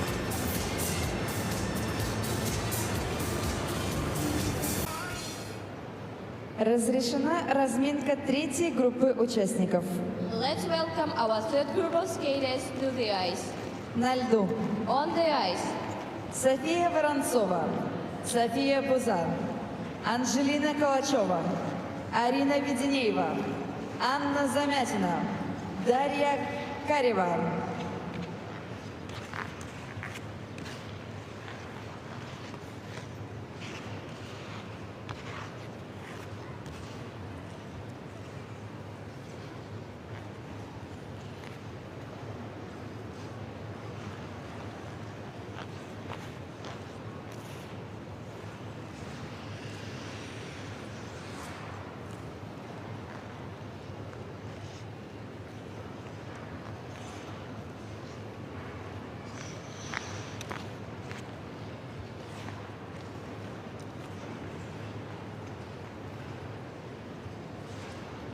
Сегодня на соревнованиях по фигурному катанию в Дворце спорта кузнецких металлургов присутствуют ladies and gentlemen, it is a pleasure to introduce the guest officials for this event.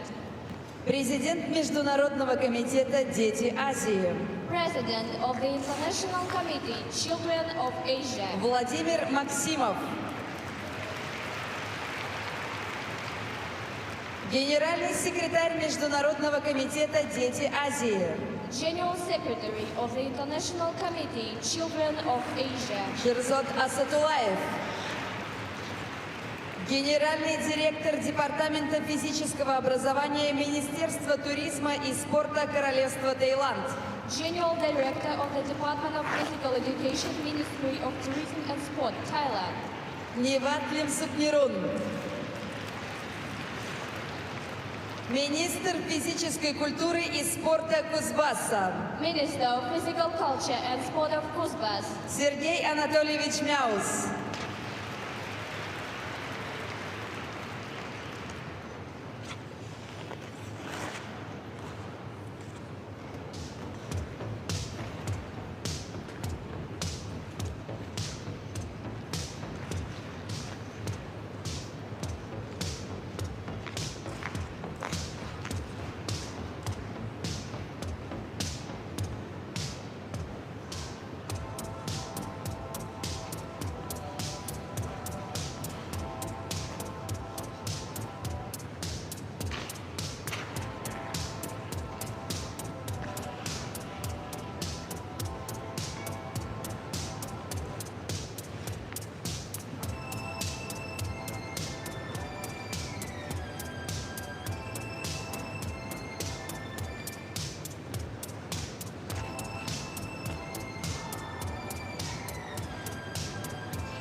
дорогие друзья. Итак, приближается к завершению соревнования фигуристов на играх «Дети Азии». Итак, юниорки сегодня представляют произвольную программу. Но я думаю, что сейчас начинается самое интересное, потому что две сильнейшие разминки по итогам короткой программы.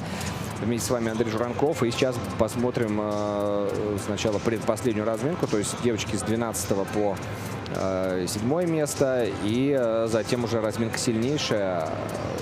Сейчас на льду заканчивает раскатку София Воронцова, Уфа, Республика Башкортостан.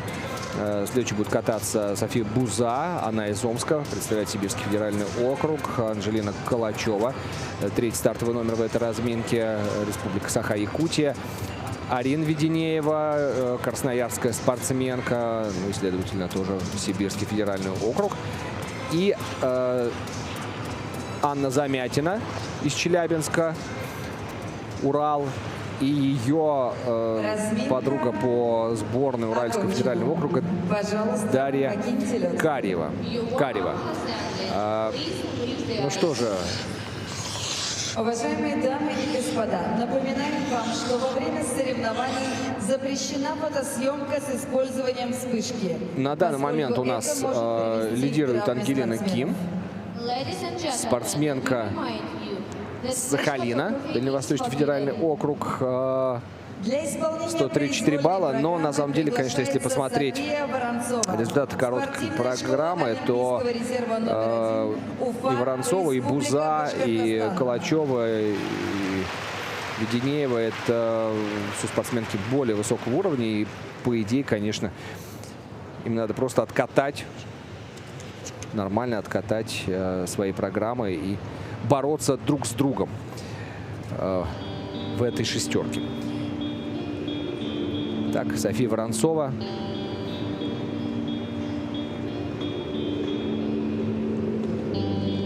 Летняя спортсменка, тренирующаяся в школе Олимпийского резерва номер 1 в Уфе.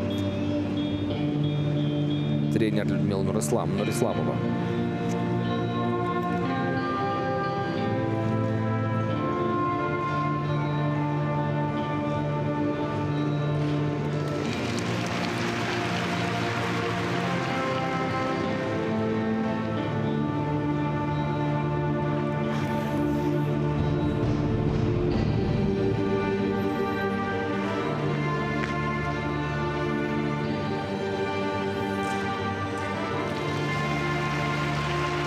Жалко. Натурального лут степ-аут. Прыжок был неплохо выполнен. Под музыкальную тему из фильма о героях панфиловцах ее произвольная программа.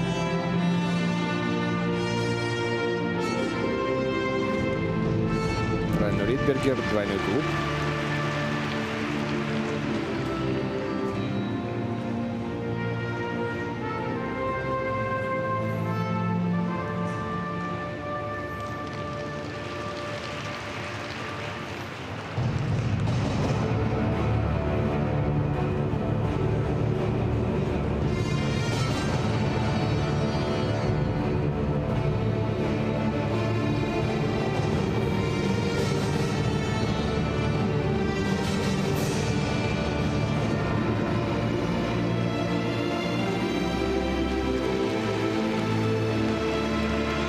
Молодец. Там, конечно, заминка была после тройного луца, но потом выправила корпус и сумела добавить Оллер тройной сальто.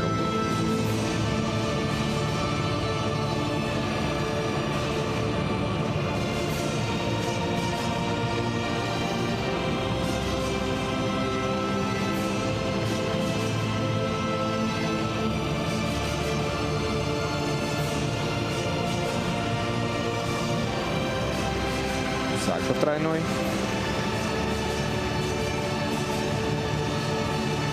Двойной аксель.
София Необычный выбор музыки. Воронцова.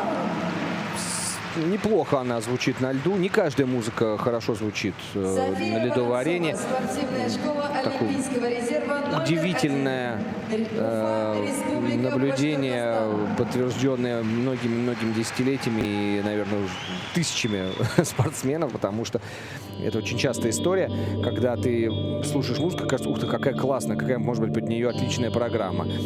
Приходишь, включаешь ее, а на льду она не звучит. Но вот эта музыка вроде бы на льду звучит, но, правда, я бы не сказал, что она сильно дополняет фигуристку, помогает ей кататься.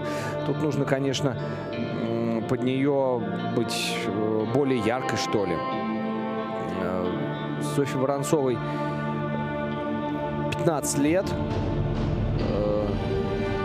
И нужно сказать, что у нее неплохая высота в прыжках. И, в принципе, мы видим, что многое делает. То там, конечно, будут вопросы к этому тройному тулупу в комбинации шагов. Многое делает неплохо. Вот давайте еще раз смотрим. Сальхов на внутреннее ребро пришла, но удержалась. Молодец, выправила этот выезд. С акселем у нее проблем нет. Аксель очень здорово напрыган. Дупель отличный у нее. А вот смотрите, флип в самом конце. Причем флип очень хороший, докрученный, четкий. Почему она не делает с ним каскад, не очень понятно. И, между прочим, у нее из-за ошибочки как раз в самом начале на тройном луце она там не добавила тройной тулуп. И, по идее, это надо было, ну, хотя бы к этому флипу в самом конце добавлять. А так она в итоге без одного каскада. Но вообще она в этом году набирала высокие суммы. Вот у нее было 152,92 на мордовских узорах. И вот практически столько же она набирает, практически, вот почти как свой лучший результат сезона. 1 балл только не добирает до него. 151 балл по сумме 2 программ. Конечно, она обгоняет на очень-очень много Ангелину Ким. Ну и понятно, что все-таки Воронцова — это спортсменка другого уровня. Здесь вот конкуренция между этими девчонками должна происходить. Итак, еще одна София. Олимпийского резерва номер 35. Омск. Сибирский федеральный округ. Представительница Сибирского федерального округа из Омска. 14-летняя София Буза, тренер Лариса Тропат. Выступала на всероссийских соревнованиях «Тюменский меридиан» и была серебряным призером. Кстати, набрала там очень хорошую сумму, 186 баллов. Ну, тут, знаете, как судейство везде разное. Вот. Потому что, например, на «Тюменском меридиане» было 186, а на Енисейской симфонии по КМС 163. Ну, посмотрим, что будет сегодня. Между Воронцовой и Бузой был 1 балл по итогам короткой программы.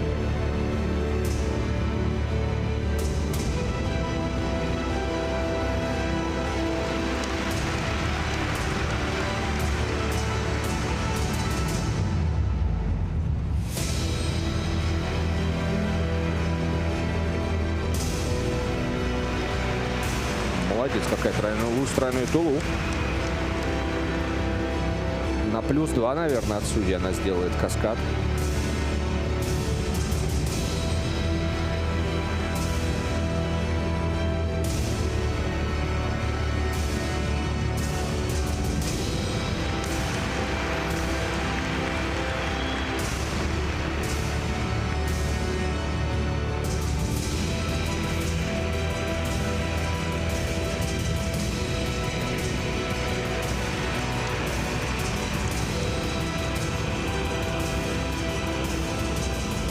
Вот прыжковая часть, вот эта первая минута была очень и очень насыщенная, динамичная.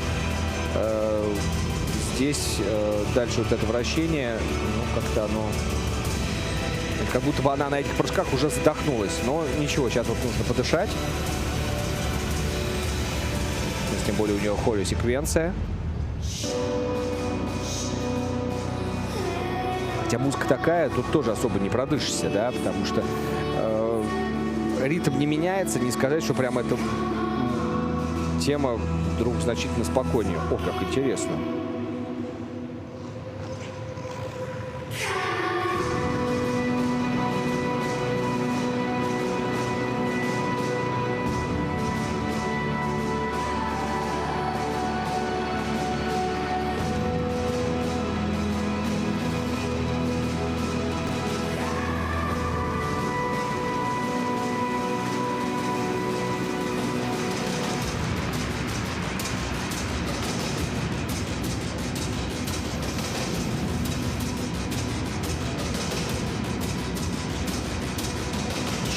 все разладилось во второй половине.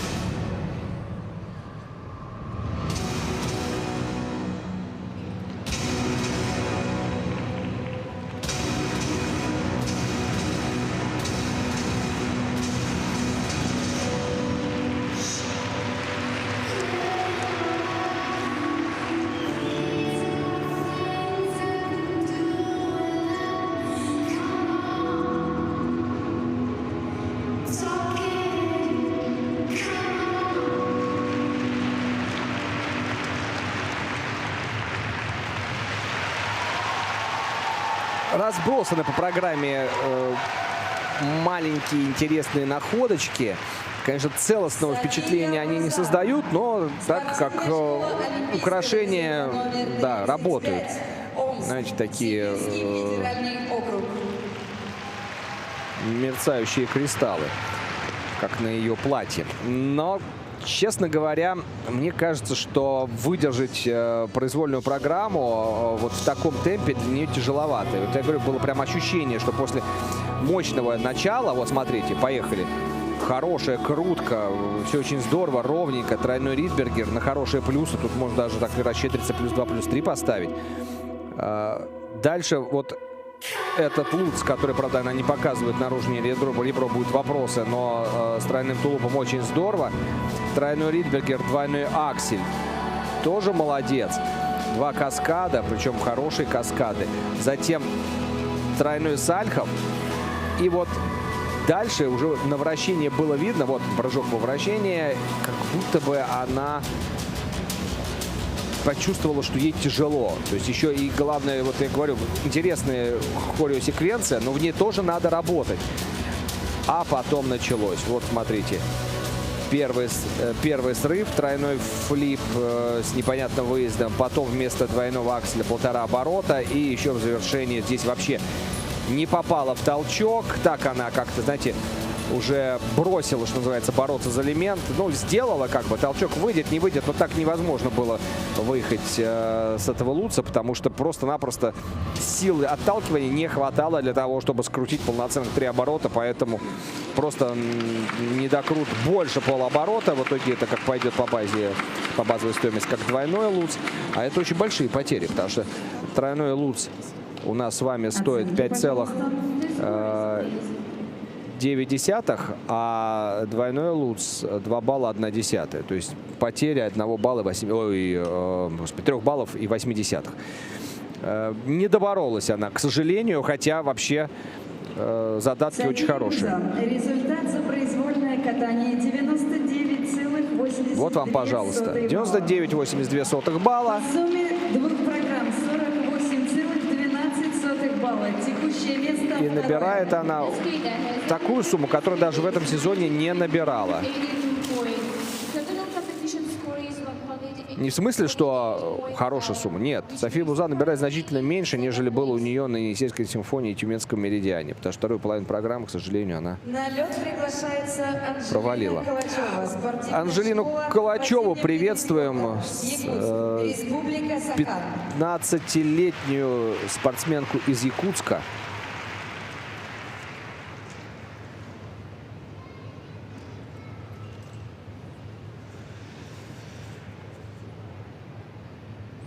Дарья Андреева ее тренирует.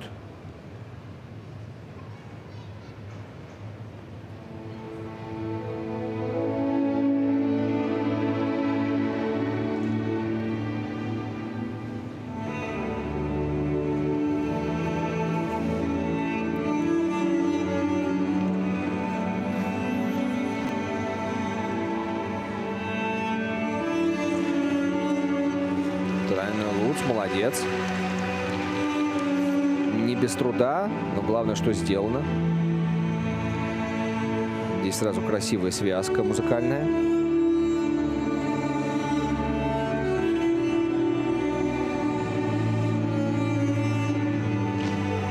Тройной флип. И сразу двойной аксель. Хорошо. Хороший контроль.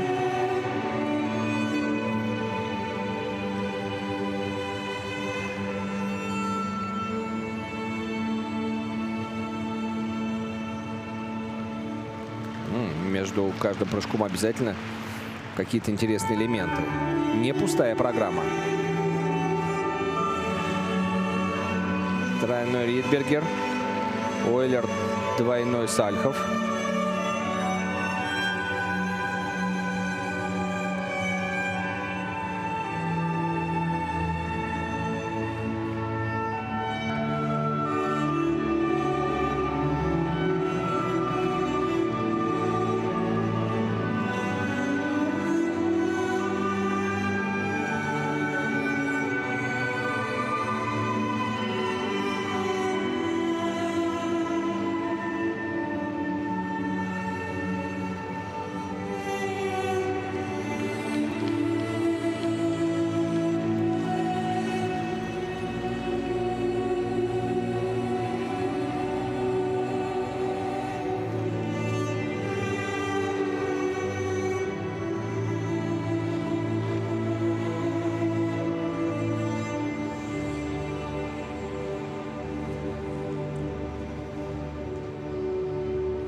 Ну что, сейчас вот теперь надо бороться. Так, Ридбергер с недокрутом.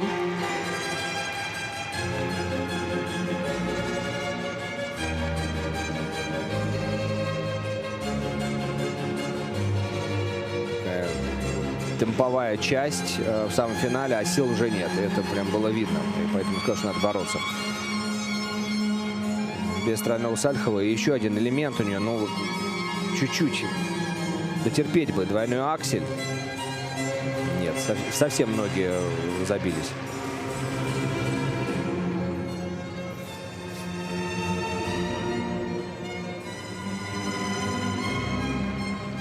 Даже видно, как волчок тяжело она садилась. Ну, молодец. Вот это интересная позиция. Грациозная. Под Вивальди прекрасно выглядит. Затяжка хорошая.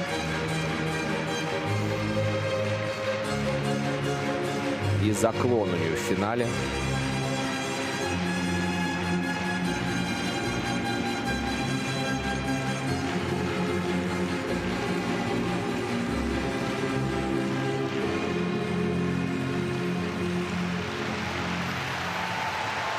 Ну, конечно, хочется похвалить и ее тренеров, и хореографов, и всю группу, которая сделала эту программу, потому что программа выглядит очень цельно от начала до конца.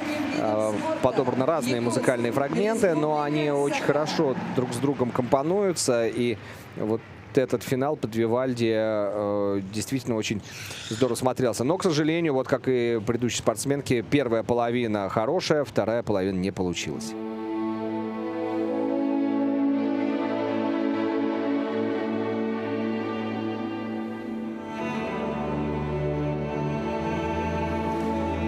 Ну вот повтор ее программы. Смотрим. Здесь, конечно, и очень хороший тройной луц, тройной флип, двойной аксель. Вот даже зрители аплодировали вот на этих связках. То есть на самом деле, конечно, можно просто сделать красивый какой-то элемент между прыжками, это будет цениться. Вот здесь был недокрут у нее после тройного флипа, но все равно такой полуойлер она добавила. И двойной Сальхов скрутила. А вот дальше, там должен был каскад тройной тулуп с двойным тулупом. В итоге просто сделала двойной тулуп и все. И вся вторая половина, последние там, минут с небольшим под Вивальди, они, конечно, были очень тяжелые. Вот здесь Ридбергер с недокрутом, причем хорошим недокрутом. И два падения.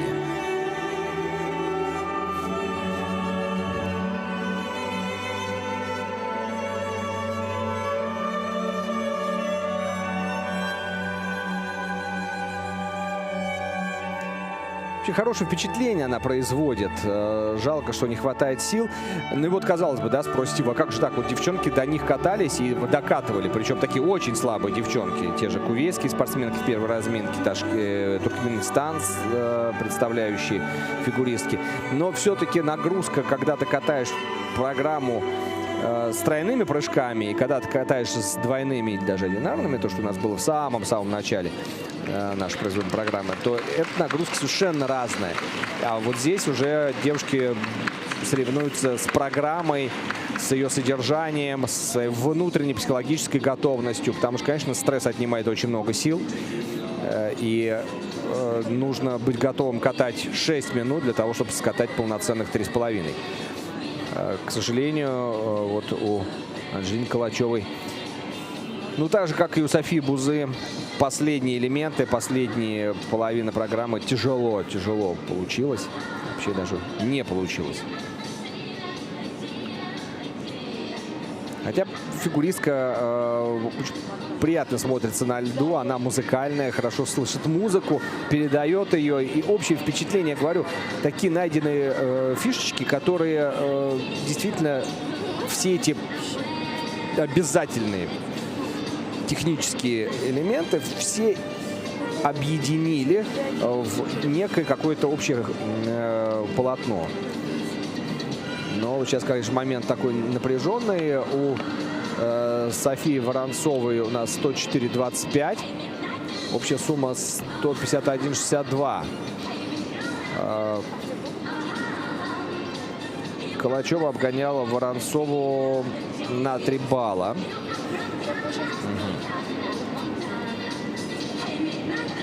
Просто напомню, что София Буза, она проиграла Софии Воронцовой, которая опережала пускарскую программу, поэтому здесь уже идет не с ней конкуренция, а как раз с Софией Воронцовой. Но вот я не знаю, конечно, сложно предугадать, что будет дальше. Будет ли борьба какая-то у Калачевой с Веденеевой. Но 80-58, видите. Она проигрывает очень-очень многим, к сожалению. Потому что программа очень хорошая, но она в итоге 4-я. Представляете, она даже Анжелине Ким проиграла. Хотя, конечно, впечатление от программы Калачевой по сравнению с программой Ким, ну, совершенно две разные программы по качеству, по исполнению. Уж компоненты-то, что там по компонентам получается у... Красноярск, Сибирский федеральный округ. Не вижу я пока.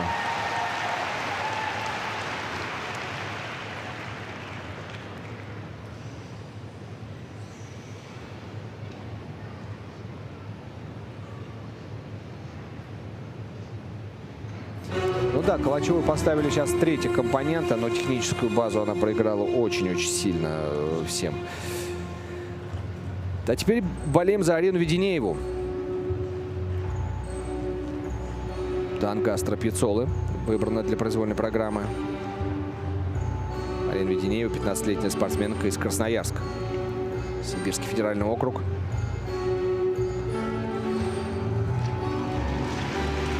Но при такой-то высоте, при таком-то умении хороший был выезд после тройного флипа и только лишь двойной тулуп.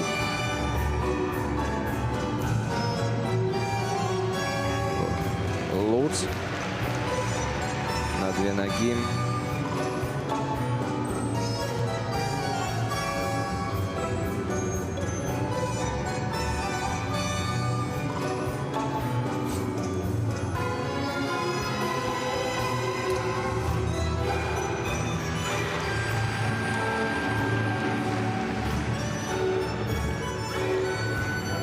Хороший прыжок у Либелу.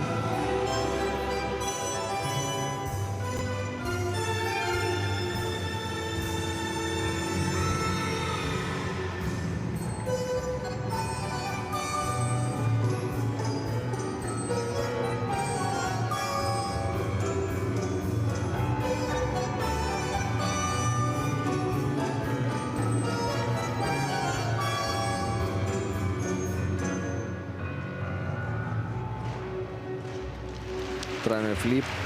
Держится, борется.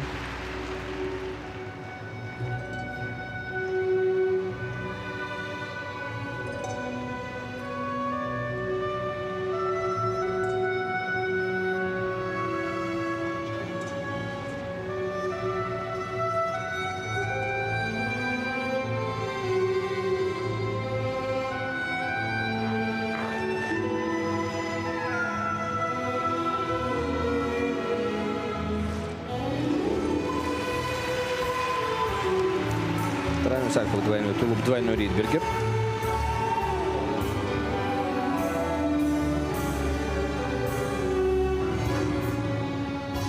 Заход на Ридбергер.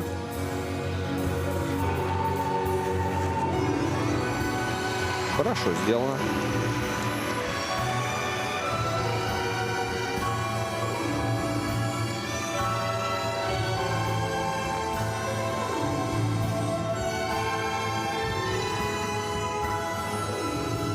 И еще один Ридбергер с абсолютно такого же захода, конечно же. Вот надо было там добавлять двойной тулуп. Там был хороший выезд, а здесь уже плохой, и поэтому в итоге она без одного каскада.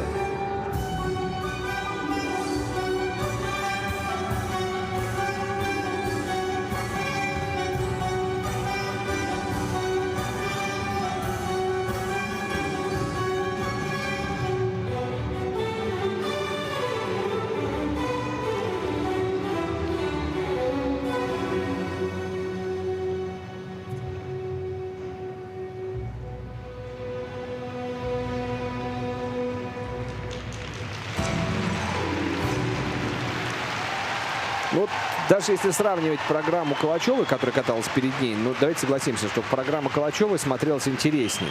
Танго все-таки должно иметь свой характер и какие-то свои характерные движения. А здесь я бы не сказал, что они были особенно заметны. Конечно, по мастерству катания София Воронцова и София Буза они отличаются и посильнее, чем Калачева. Но, честно говоря, по хореографии, по презентации программы Калачева перекатала тут очень-очень многих. Хотя поставили ей компонент поменьше, чем двум Софиям. А здесь получается так, что у Арины Веденеевой, которую тренирует Татьяна Павловец, как-то, знаете, тут на минус, там на минус. То есть очень мало элементов именно в плюсовую зону. Но вот здесь она, конечно, поборолась в этом прыжке. Молодец. Тройной флип был, потом тройной сальхов. Вот здесь, кстати, наоборот, да, если у нас девчонки предыдущие, они отдали вторую половину своей программы и на этом очень много потеряли, здесь наоборот, Арина включилась именно со второй половины.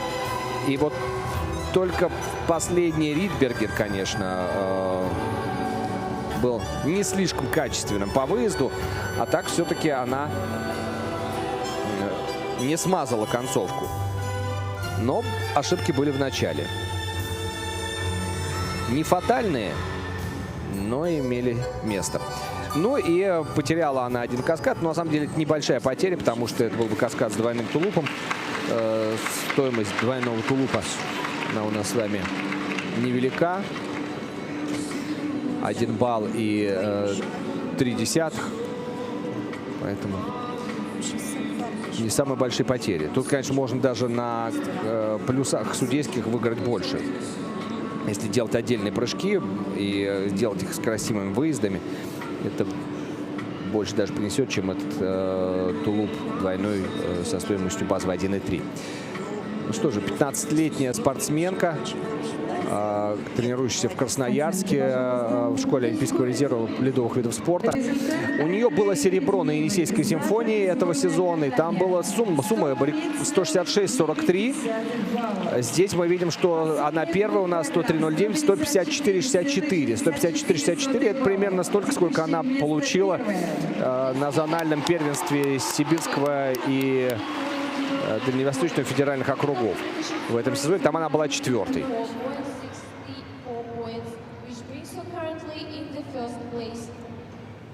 Произвольную программу представляет Анна Замятина.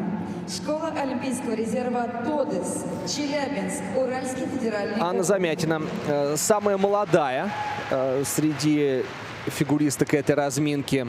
Тренирует ее Алла Машкевич. Саундтрек фильма «Телохранитель».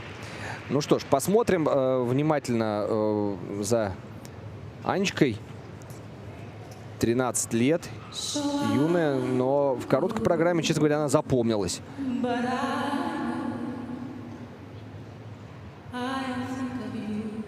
А сейчас, видите, произвольная программа под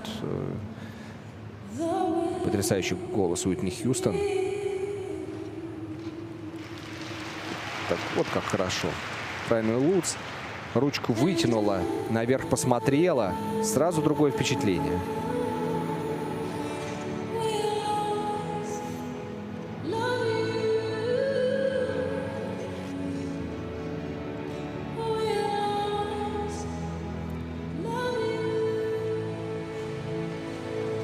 Ридбергер, Ойлер, тройной сальхов. Умничка.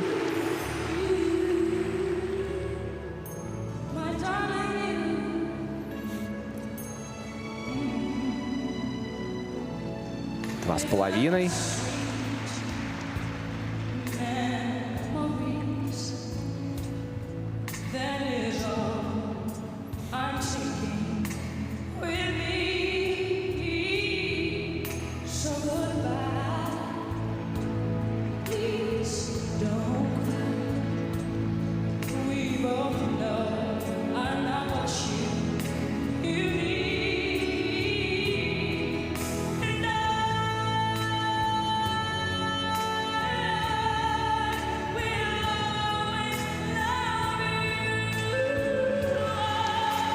Флип-тулуп 3-2.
Ой.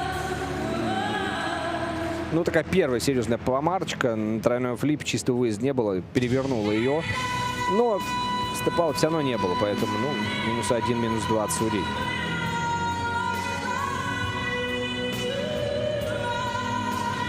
Честно говоря, смотришь на нее и как-то уверенность возникает внутри, что она все должна сделать. Ну вот давай, завершай. Седьмой прыжковый, молодец, двойной аксель. Прям перед тренером и посмотрела на нее на выезде. Мол, ну я же почти все сделала. Вот она и короткую откатала так, что как-то веришь, что она все сделала. Прекрасный Бильмонт, качалочка еще в конце. Ну такая она недоделанная, конечно, просто обозначенная. Она набрала в короткой программе 52 балла и 6 сотых. И компонентами она проиграла девчонкам, которые стоят вокруг нее. Но вот техническая оценка у нее была неплохая, но потому что действительно есть база, и эта база позволяет уже дальше что-то придумывать, что-то делать. Умница. 13-летняя девчоночка из Челябинска. Представляет Уральский федеральный округ. Ну вот посмотрите, да, какой хороший луц.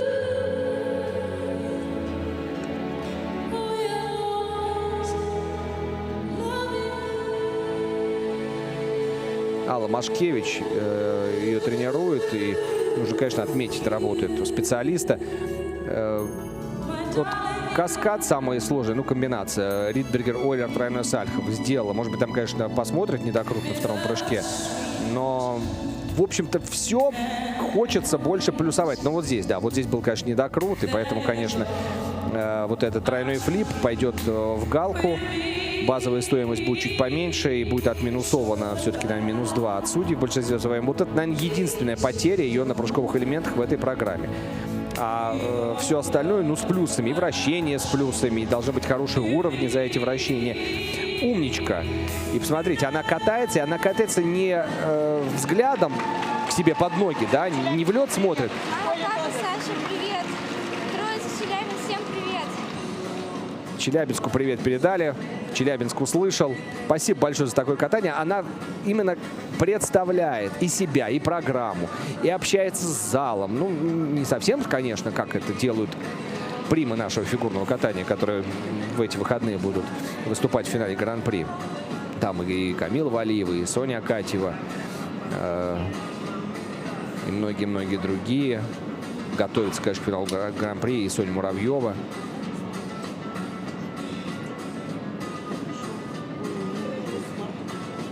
Ну, в общем-то, понятно, почему девочка катается с расправленными плечами. Смотрите, как тренер сидит в Киссинг-Край, как спину держит.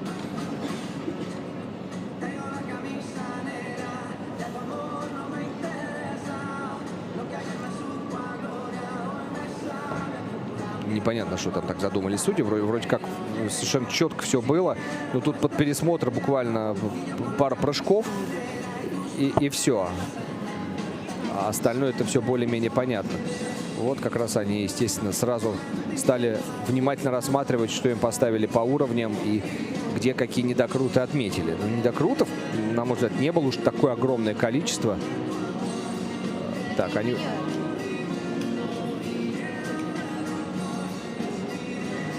Поэтому хочется, конечно, после такого катания увидеть очень хорошие оценки. Ну а уже дальше к произвольной программе готовится Дарья Карева. Даша Кореева, она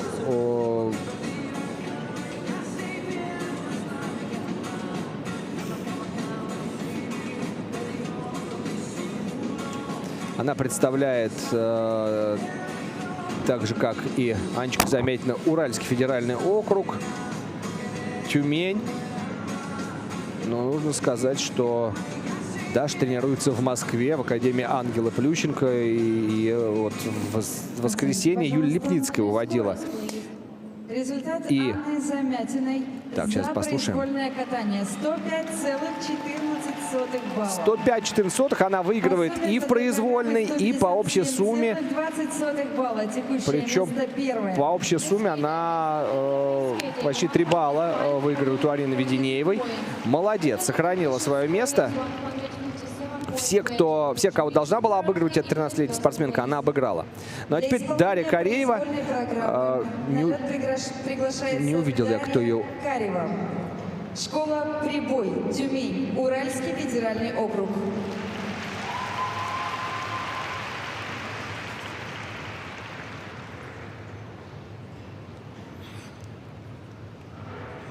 Не увидел я, кто ее выводил, потому что в воскресенье ее и Максима Автушенко выводил-то Юлия Липницкая, олимпийская чемпионка Сочи в команде. А вот вчера уже с Автушенко Липницкой не было, была Софья Киташова. Сейчас я тоже Юлию Липницкую не увидел у бортика, но, может быть, нам ее не показали. А может, она уже уехала из Новокузнецка. Ну, пожелаем успехов спортсменке.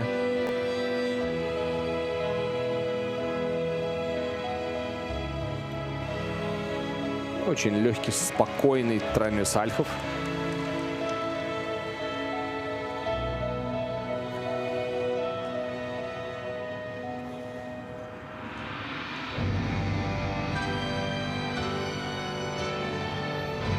Тройной флип.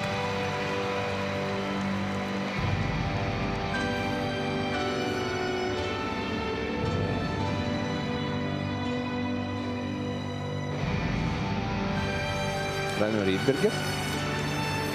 Все каскады оставлены на вторую половину, для того, чтобы за них получить дополнительно 10% к базовой стоимости.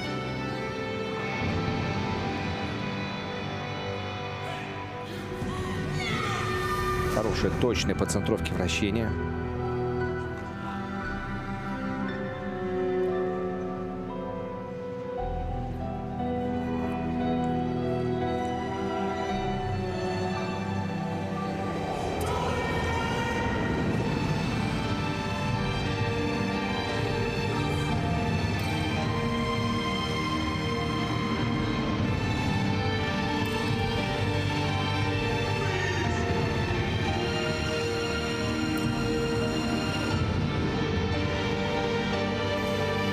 Вот сейчас после хореографической секвенции у нее будет такая связка каскадов.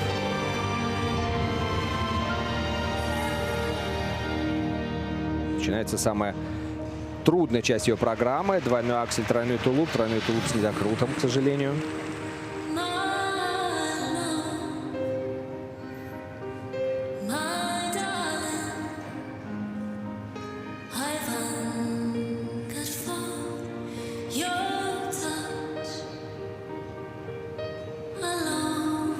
Тройной луц, двойной аксель, двойной тулуп.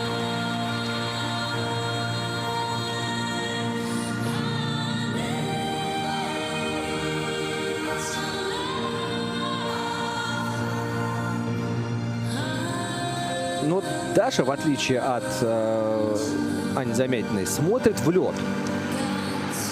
3-20, флип тулуп. Она вроде все делает, но Замятина каталась светлее, свободнее для зрителей, а Аня вот просто со взглядом вниз катается.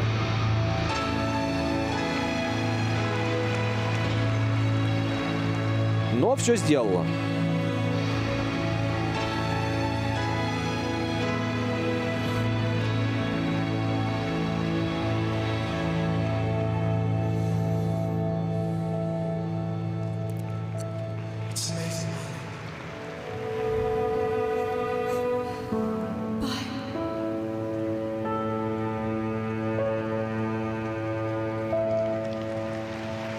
Прекрасный Бильман. Ну, конечно, видна выученность этой фигуристки. Видно, что она занимается в серьезной школе, какой является Академия Ангела Плющенко. И Евгений Викторович с ней занимался. И сейчас Юлия Лепницкая очень много с ней проводит времени. Хорошая девушка. Но вот, конечно, с точки зрения презентации программы, тут есть вопросы. В тренерской команде произошла замена. И программа-то такая подходящая для ее 14-летнего возраста. Нежная, лирическая. Ну, можно здесь как-то раскрыться и не только красивым платьем показать красоту этой музыки, но и как-то проникнуться этой эмоцией, сделать какие-то руки от себя. А так, честно говоря, концентрация на всех технических элементах, она, такое ощущение, превалирует. Да, вот здесь, конечно, будет поставлен недокрут. Скорее всего, галку поставят на каскаде двойной аксель, тройной тулуп. Вообще сейчас могут кое-что забрать под пересмотр. Тут и тройной луц вот в этой комбинации тоже может быть под пересмотром. Там, я думаю, скорее всего, Q поставят. То есть тогда базовая стоимость останется полноценного тройного луца. И вот еще один тройной луц. Вот опять, видите, чуть-чуть она докручивает, но все-таки это меньше четверти оборота, как нам кажется, с этого ракурса. И, по идее, не должны быть серьезные потери по базовой стоимости. А так, да, она все сделала. Ей нужно набрать 157 общую сумму и 21 сотую, и она тогда опередит Аню Замятину. Но вот она набирала на открытом первенстве Москвы в этом сезоне 158 с лишним баллов. И на всероссийских соревнованиях памяти Гольмана набирала 169. Но нельзя сказать, да, мы же понимаем, что тут разные, абсолютно разные турниры, разные судьи. По-разному работают. Молодец? Да, молодец. В общем-то, все сделала. Но катание Ани Замятиной запомнилось больше. Там как-то было больше нежности,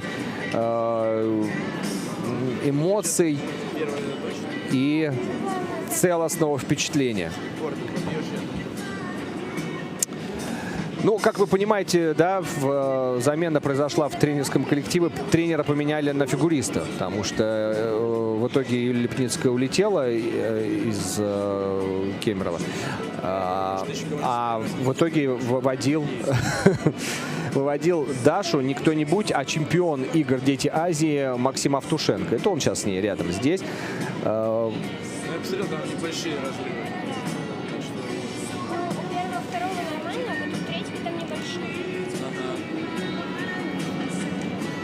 на третье место можно побороться еще. 157 это в общей сумме. Это у тебя. Да. Хотят побороться за третье место?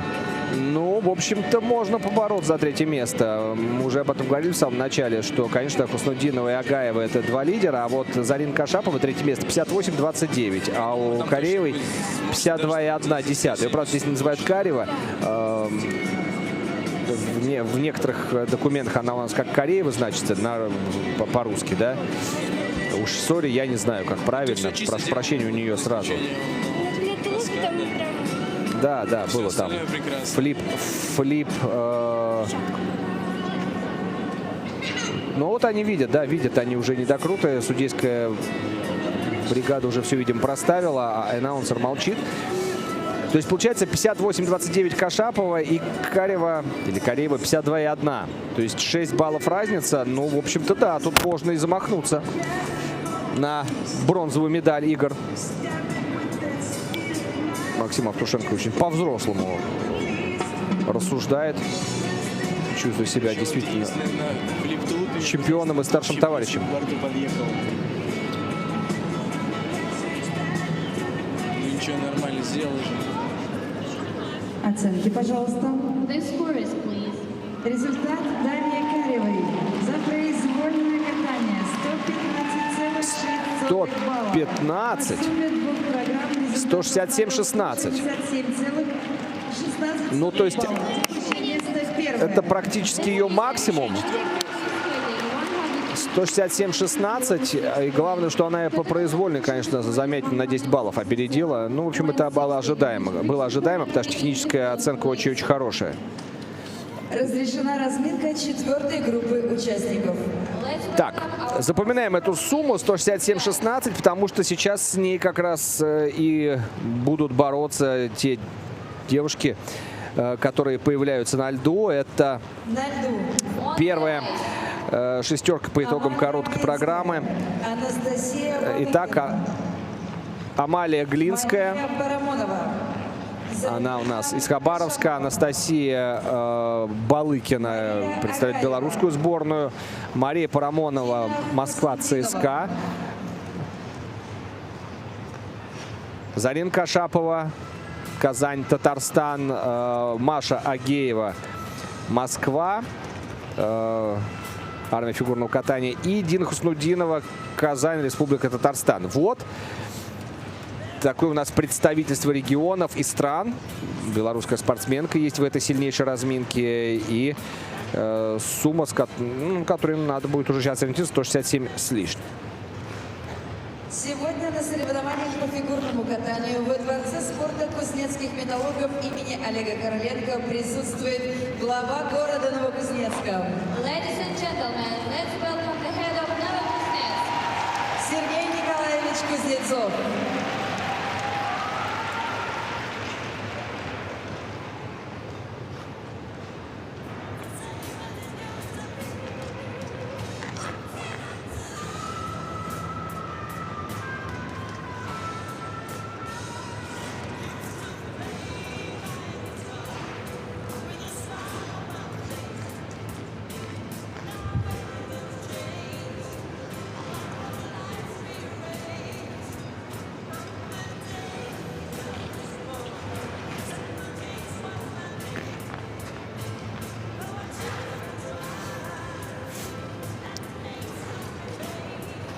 Ну, я уже не раз говорил по нашему эфиру о том, что у нас, конечно, два абсолютно лидера. Дина Хуснудинова, Маша Агаева.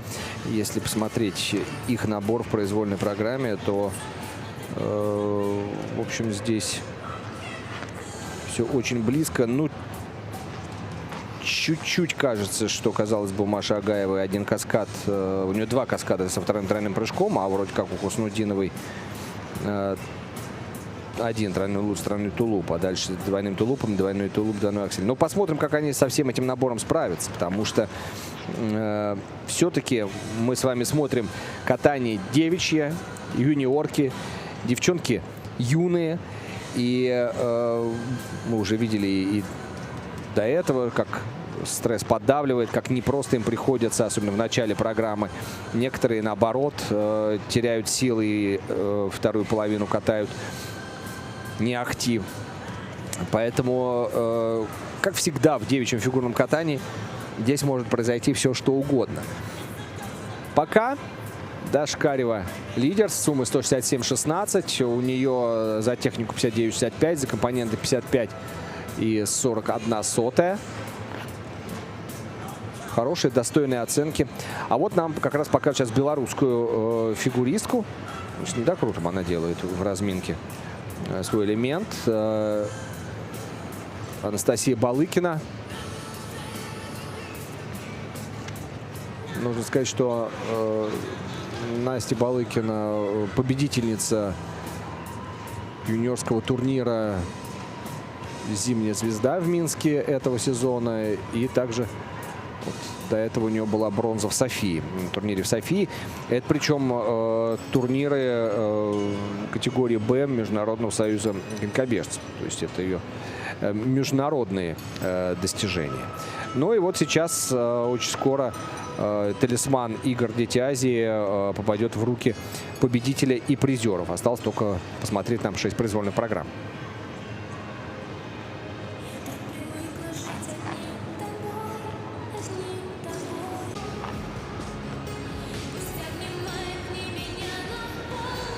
Ну, еще раз напомним, дорогие друзья, в каком порядке будут выступать девушки в этой разминке. Амалия Глинская начнет, потом представительница Беларуси Анастасия Балыкина, затем Мария Парамонова, Заринка Ашапова и вот два лидера Маша Агаева, Дина Хуснудинова. Мария Агаева у нас представляет Москву, армию фигурного катания, Дина Хуснудинова спортивную школу «Стрела», Казань, Республика Татарстан. Разминка окончена. И закончена разминка. Покиньте лед. Я вспоминаю, конечно, произвольную программу у юношей накануне. Там, конечно, борьба была в сильнейшей разминке очень интересная, и ребята катались очень здорово. Даже я, честно говоря, ожидал, что будет больше ошибок, но молодцы юноши. Пожелаем леди соответствовать ребятам.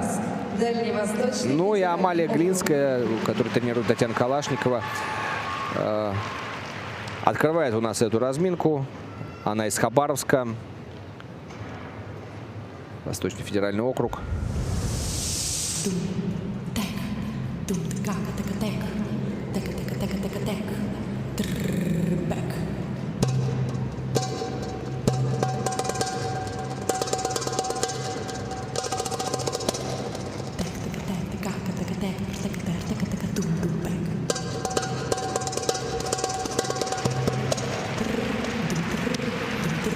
Уверенно, на разминке были вопросы к прыжкам.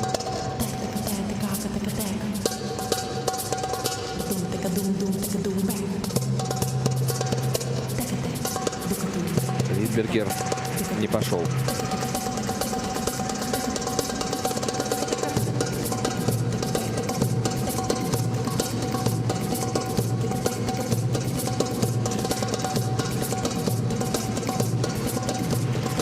Аксель хорошо.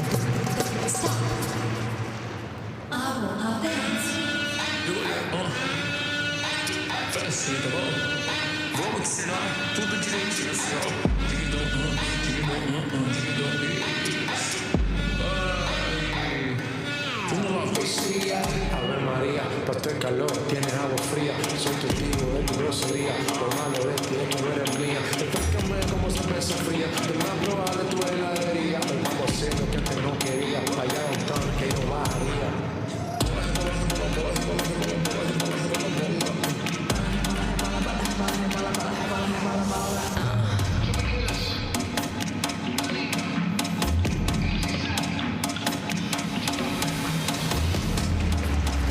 Хороший сальто.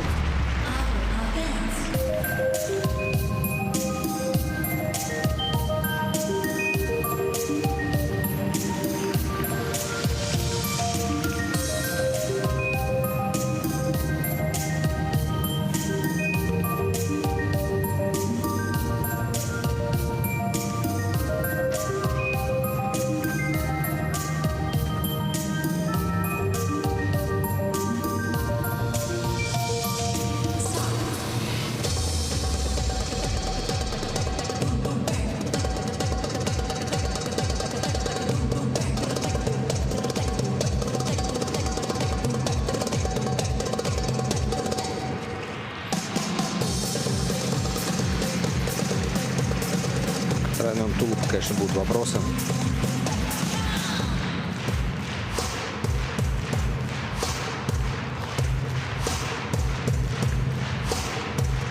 И еще один раз тройной тулуп. Ошибка, но уже другая.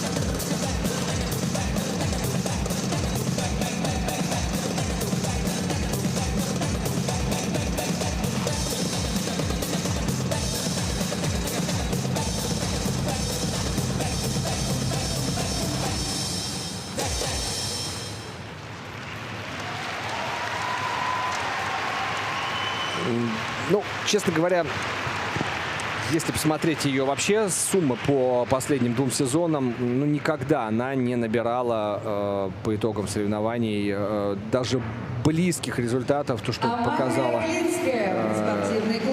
даже Карева и даже Ань Замятина, потому что у Каревой у лидера 167,16, а у Ани Замятиной 157,2. А вот если посмотреть результат Амалии Глинской, то там 136 баллов с небольшим. В прошлом году на первенстве России по старшему возрасту 131 балл и на национальном первенстве 132.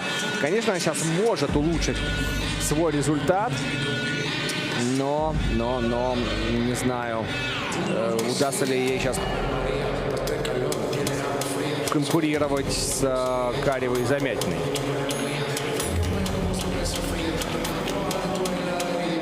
Конечно, она не добрала по технической оценке, а по итогам короткой программы, ну тут в первую очередь даже не Карева, а к Замятиной надо смотреть. У Замятиной было 52,06, а здесь 53,34, то есть очень маленькие разрывы. И вот пошли ошибки во второй половине. Начало-то вроде бы неплохое, хотя там вместо тройного Ридбергера двойной она сделала. Это, конечно, серьезная потеря. Вообще любой сдвоенный прыжок – это где-то 3-4 балла потерянных, если тройной был бы сделан на хороший плюс от судей. А тут, получается, будут вопросы к тройному тулупу, к первому. Там на 2 ноги пришла, и там, скорее всего, недокрут. И второй тройной тулуп тоже недокрут, и касание руками. И в конце двойной луц, двойной тулуп уже, так знаете, на последних секундах и из последних сил. Было видно, что, конечно, вот высота прыжков уменьшается. Вообще, фигуристке 14 лет, есть определенные задатки. Высокие прыжки у нее. Но вот сейчас тоже в 14 лет тяжело. Она и подросла чуть-чуть по сравнению с прошлым сезоном. И вот она, например, в прошлом году на зональном первенстве была 4-й, в этом году 9-й. Хотя, кстати, набрала сумму-то и побольше, чем год назад. Да, Ридбергер видно было, как ее вывалила. Итак, за произвольное катание 99. да, она проигрывает и Каревой, и Замятиной, и даже проигрывает Соне Воронцовой. Общая сумма 152,98. Она 4-я. Она проиграла Каревой, Замятиной и Веденеевой. Воронцову по общей сумме опередила. Хорошее впечатление в короткой программе, как боевое впечатление оставила Настя Полыкина, белорусская спортсменка. Представляет Анастасия Полыкина. Центр Олимпийского резерва, Минск, Республика Беларусь. Ей 15 лет. Одна из лидеров юниорской сборной Белоруссии в женском одиночном разряде. Под Сару Брайтман у нее произвольная программа.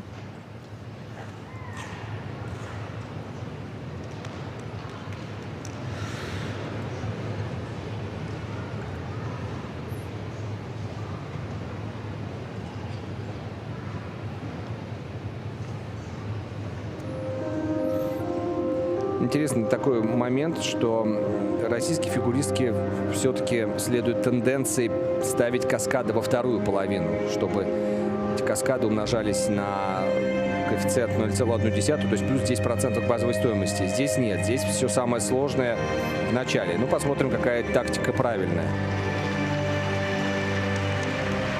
Тройной луц, двойной аксель. Там на акселе может быть маленький недокрутик. И луц, вопрос к ребру. Ну, в общем-то, сделано. Еще один аксель, Ойлер, тройной сальхов. Запятая после сальхова осталась. Ну, уже дальше техническая панель будет судить эту запятую, насколько это докручено или не докручено.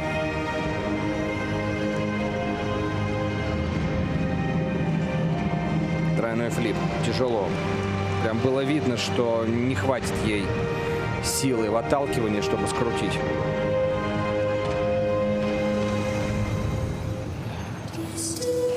Все, силы кончились. Сил хватило только на 2 каскада. Почему-то.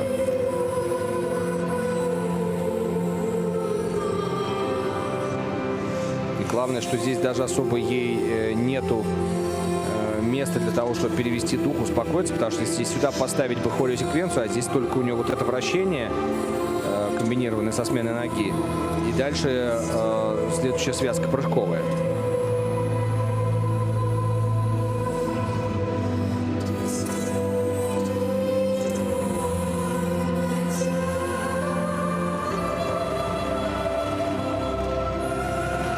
Молодец. Здесь она делает тройную луч, двойной тулуп. Сумела взять себя под контроль.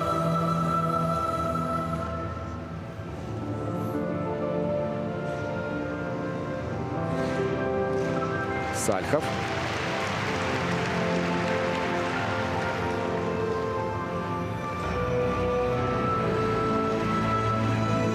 Только двойной.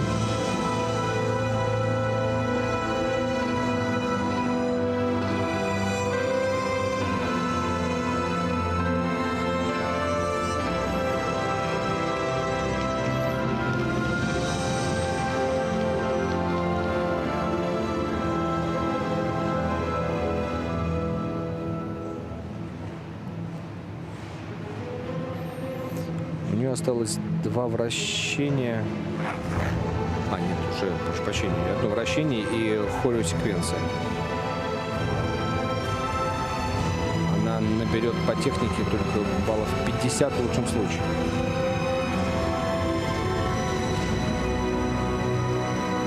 И очень простенькая хореосеквенция. Просто беговые и либело. Ну, вот сейчас кораблик.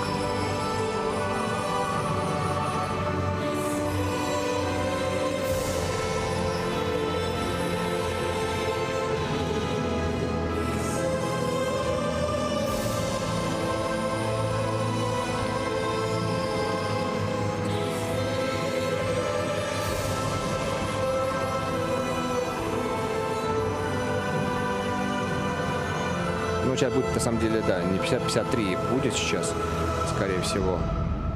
Но она сейчас тоже проиграет многим.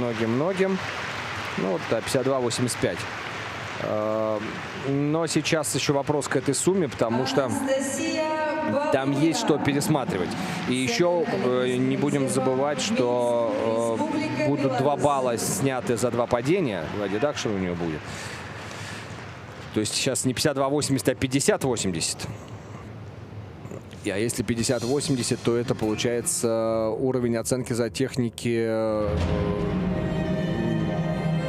меньше, чем у Софии... А, нет, у Арины Веденеевой. То есть это только Софию Бузу она по технике превзойдет. И то надо сейчас посмотреть, как техническая панель сработает. Начало неплохое, вот эти 2 каскада, и затем, конечно, но тоже, если обратить внимание, все приземления идут в недокрут. Вот здесь будет недокрут, причем большой, то есть базовая сейчас стоимость должна упасть. Здесь тоже, знаете, как сразу ее вывалило, очень сильно вывалило ее из круга. Ноги остались, плечи ушли в левую сторону. В общем, проблем очень много, и это, конечно, не очень качественная, тяжелая произвольная программа.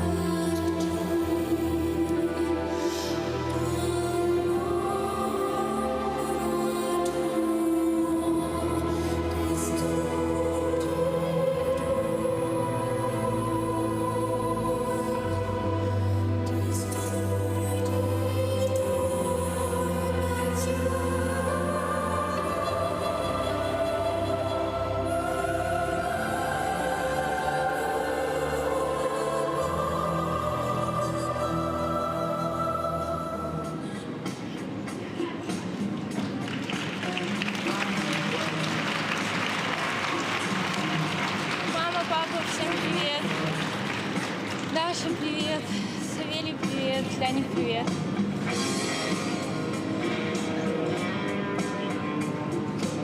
Татьяна Ильинична, здравствуйте.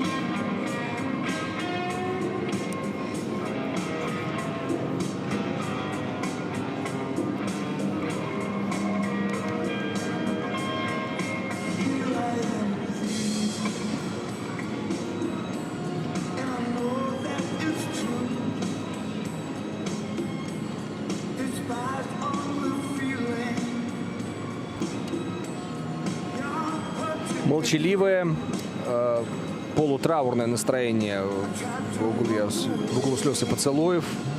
Белорусские тренеры. Не знаю, что сказать ученице, потому что, может быть, и ученица сама многое знает. Ну, ей 15, она уже девочка с опытом даже и международных турниров. Понятно, что началась зона роста, меняется тело, меняется координация, нужно изменять технику, нужно работать еще больше. И, казалось бы, то, что получалось раньше, почему-то сейчас не получается. И, в общем, все эти проблемы, которые характерны для девушек пубертатного возраста, они одинаковые, они психологически очень поддавливают девчонок. И не все проходят этот период с победой. Но те, кто проходит, тем потом катаются долго. А иногда и очень успешно. Конечно, вчера белорусская сборная в кике сидела с совершенно другими лицами. И тренеры радовались за прекрасно откатавшегося Василия Бараховского. Ну а сейчас получается, что претендентка, казалось бы, да, на пьедестал, на бронзу, Настя Балыкина сейчас проиграет большому количеству соперниц, тем, кого она опережала по итогам короткой программы. Ну и программа-то сама очень какая-то, она такая, знаете, закатанная, невнятная. Ну, то есть все-таки у нас девчонки до нее произвели впечатление, даже не лидеры. Анастасии Балыкиной за произвольное катание 99. 99. Вот еще одна девочка приземляется в 99 баллов. 154 балла. Она четвертая. Она проиграла Каревой, Замятиной и даже Арине Веденеевой из Красноярска. Ну что же, правы были абсолютно Даша Карева с Максимом Автушенко, которые тренируются в Академии Ангела Плющенко, что тут есть шанс с суммой 167-16 побороться за бронзу. Но вот теперь будет очень много зависеть от проката Маши Парамоновой. Маша Парамонова тренируется в ЦСКА, в школе имени Станислава Алексеевича Жука. Тренирует ее Денис Леушин. И вообще нужно сказать, что, конечно, вот эта сумма 167 для нее это не предел. Она на чемпионате России этого года, где была 14-й, набирала по итогам двух программ 188 баллов. То есть, конечно, это совершенно другой уровень фигуристки. Главное сделать свое.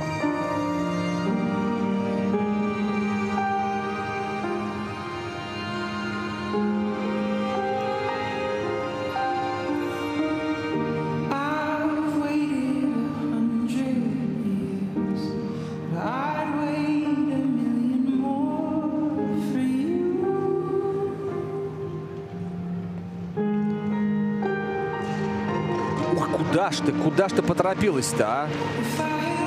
Каскад должен был быть тройной луз, тройной тулуп.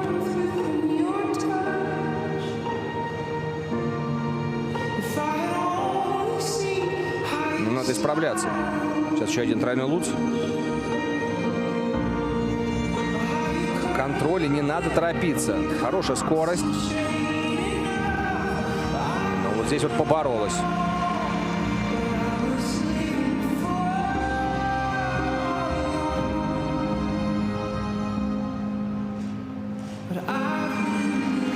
Изящный двойной аксель.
Хороший был выезд с флипа.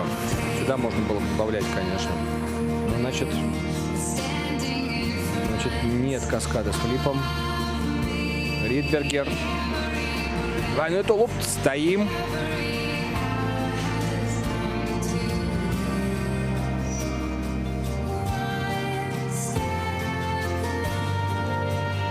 Двойной аксель. Дупель у нее прекрасно поставлен.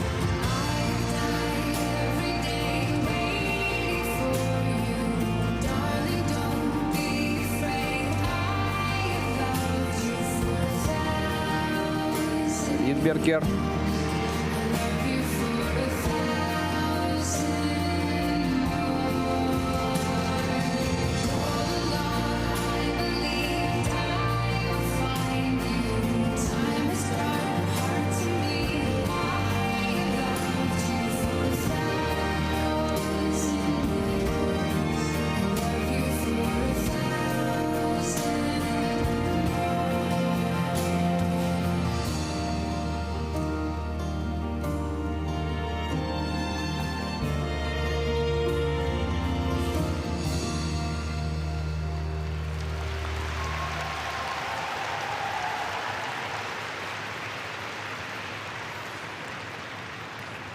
Симпатичная современная программа под композицией The Turning Page и Thousand Years. Мария Парамонова, ЦСКА Но, Москва.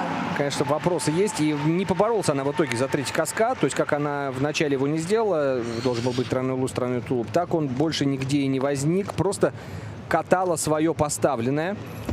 И нигде не старалась добавить. А все-таки тройной тулуп — это не стакан семечек. Вот сразу, да, ну просто поспешила. Поспешила, плечи пошли назад, все, там было без шансов. Вот здесь она поборолась. Как только она делает прыжок, у нее получается красиво, хорошо, докручено. И судьи, между прочим, за хорошие прыжки очень щедро плюсовали. Плюс 3 даже за некоторые прыжки поставили. Так вот, тройной тулуп у нас 4,2. То есть тут как бы она подарила соперницам как минимум 4,2. Чуть-чуть ее иногда вываливает из круга. Вот видим, да, вкручивается она, ее перекручивает. Ну, старается делать прыжки с руками.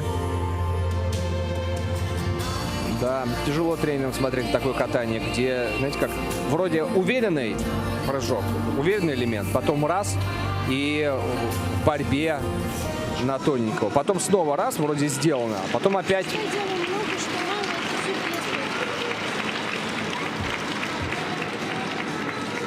Девятый старт уже для Марии Парамоновой. Ей 14 лет.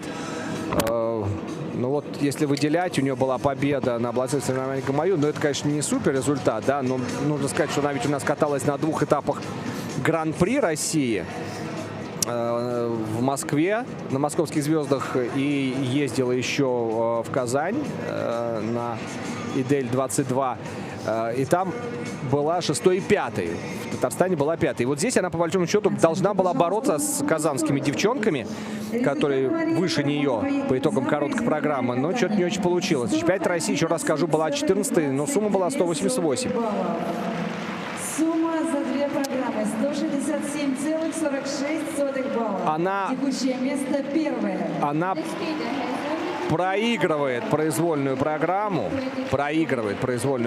Каревой, но за счет запаса в короткой, потому что Карева, она у нас с вами, так, напомню, она замыкала предыдущую разминку даже Карева, и Карева отставала на 4 с лишним балла от Парамоновой.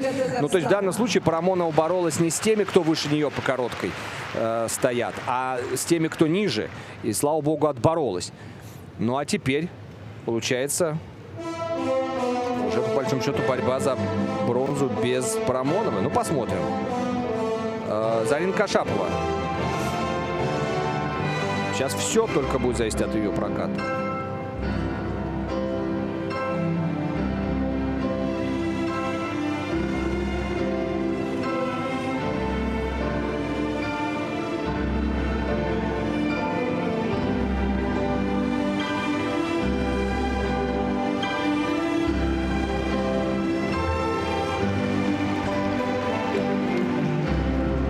берут с места тройного.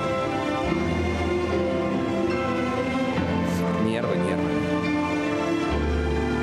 Вместо 5,9, 2,1, да еще и снятие. В итоге 1,68 получает, да, представляете? То есть потери больше 4 баллов. Флип с недокрутом.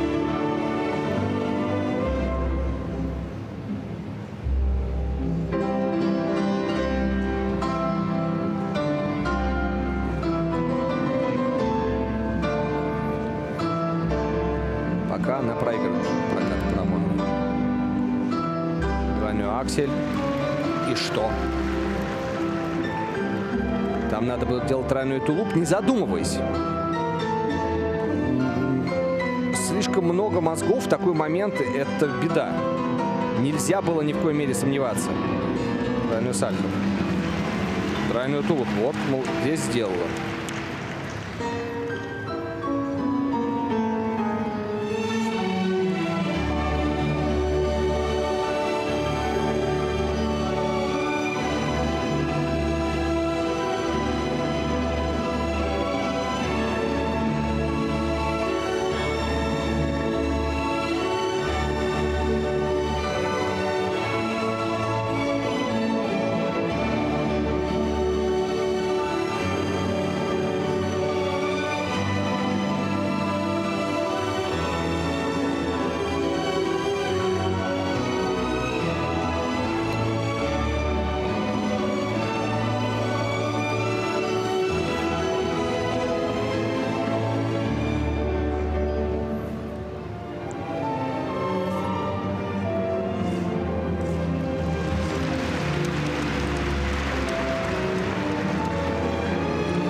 Все.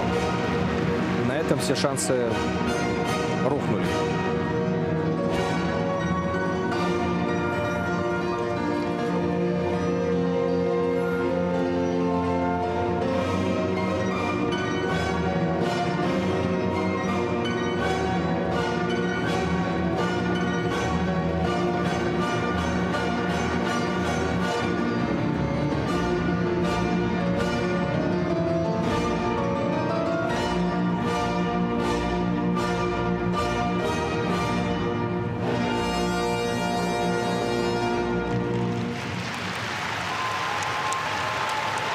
Уже перекатала музыку, перекатала. Мало одного дедакшена, мы хотим еще второй дедакшн. Да, нельзя было ошибаться на этом Ридбергере в самом конце. Потому что это, конечно, была фатальная ошибка. Так еще она была, ну вот так вот в равной борьбе, но по большому счету начала она проигрывать прокат в самом начале. И потом вроде бы в середине выправилась, но как-то очень все тяжело. Представляете, как сейчас обидно Даше Каревой, потому что на самом деле, вот сейчас мы видели по технической сумме, да, по которой ведут каждого спортсмена, ведут на самом деле не по лидеру по общей сумме, не по Маше Парамоновой, а по лидеру произвольной программы. А лидер, вот здесь недокрут, конечно, явный, а лидер произвольной программы — это все-таки у нас Даша Карева с технической оценкой 59,65. У Парамоновой 52,79. При этом Парамонова опередила Кареву на 0,3. То есть на самом деле, конечно, сейчас Каревой безумно обидно, потому что это вот только оценка за компоненты. Только компоненты вытащили Парамонову сейчас на первое место. А сейчас не должно быть особо обидно, хотя, конечно, будет Зарин Кашаповой, потому что, смотрите, ладно, Парамонова набрала там свои 180 с лишним, как уже набирала не раз в этом сезоне. Нет, Парамонова набрала 167-46. Кашапова набирала в этом сезоне 168 и 176. Правда, 176 это на таком вообще третьеразрядном соревновании, но неважно. Ладно, на чемпионате Татарстана у нее было 168-18. 4-е место. То есть, в принципе, ну, как бы суммы для нее не запредельные. Она могла в этих суммах конкурировать. Но, к сожалению, сейчас остается дождаться вердикта судей.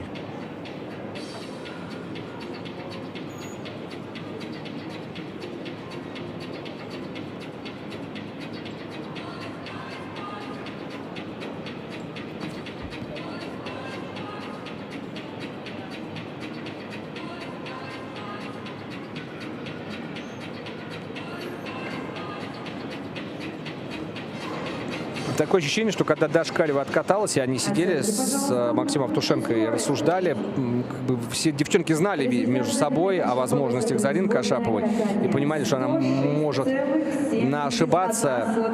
Кстати, 106-71. Она проигрывает, конечно же. Она проигрывает произвольную программу и Каревой, и Парамоновой, и по общей сумме проигрывает этим двум девочкам. То есть Парамонова на пьедестале почета, Карева сейчас вторая. Для исполнения произвольной программы приглашается Мария Агаева. Мария Агаева. Клуб «Армия фигурного катания». Москва.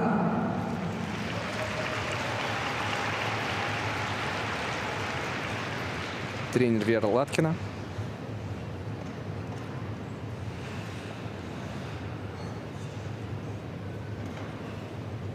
Выступала она недавно на юниорском первенстве России, и там заняла 15 место, но сумма 183,52. Представляете? Она на чемпионате Москвы была второй с суммой 193. То есть в Москве и в России конкуренция такая, что набирает такие просто высочайшие. Она бы здесь просто сейчас набрала бы и была бы чемпионкой 100%. А там она вторая по Москве и 15-я на юниорском первенстве страны. Но ладно, здесь другие соревнования. Хороший высокий тройной Ридбергер. Наверное, на +3 от судей. Да, так и есть.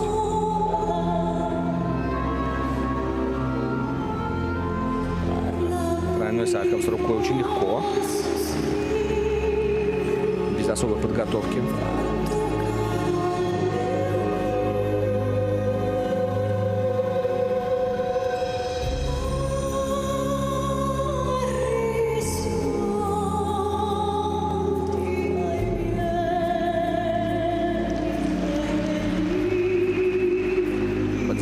Арию из Самсона и Далилы. Произвольная программа.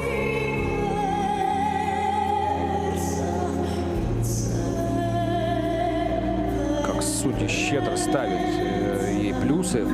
Ну, в общем, есть за что. Если прыжок выполнен, действительно он смотрится. +3 единогласно от судей за флик. Видите, базовая стоимость 5,3 и GOE, или GOE 1,59. То есть это как раз получается +3 от судей. То есть +3 получается, что 5,3 делим на 10, получаем 53. Вот умножьте их, 53 сотых, умножьте их на 3, получите как раз 1,59. Вот такая вот как бы арифметика. Ну, там она посложнее. Я чуть упростил. Потому что там еще отбрасывается самая высокая, самая низкая оценка судей. Ой, как хорошо. Ой, как свободно. Умница. Каскад. Причем первый каскад в программе, а мы уже во второй половине.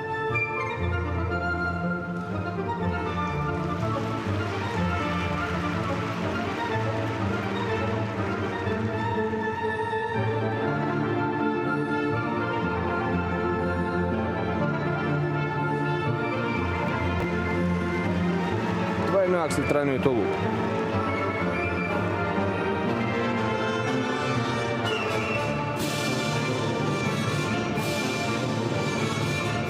Вот классно она это делает. Вот это на пяточке делает чуть ли не 2 оборота. Так мало кто делает такое усложнение во вращении на выходе из него. У нее это очень лихо получается. Лучшее на сегодня вращение.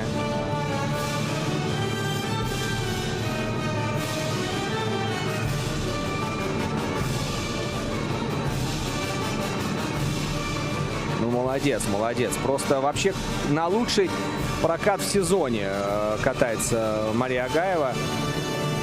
Все безошибочно, все сделала. Сейчас опять получит прекрасные оценки. И хореосеквенция классная, и все музыкально, и четко закончила. Ну, умничка. 14-летняя москвичка, которая тренируется в спортивном клубе «Армия фигурного катания». Вообще в этом сезоне «Армия фигурного катания» и на юниорских этапах, и на взрослых этапах Гран-при, и на чемпионате России, и на первенстве России, на юниорском первенстве России представляла эта школа своих учеников, и катались многие из них интересные и заслуживающие хороших оценок. И вот очередной прокат. И я, честно говоря, вот уж позвольте, рискну, что возможно, что это даже победный прокат.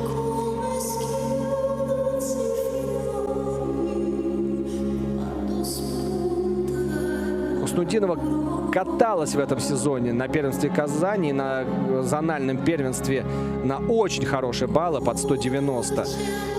Она может.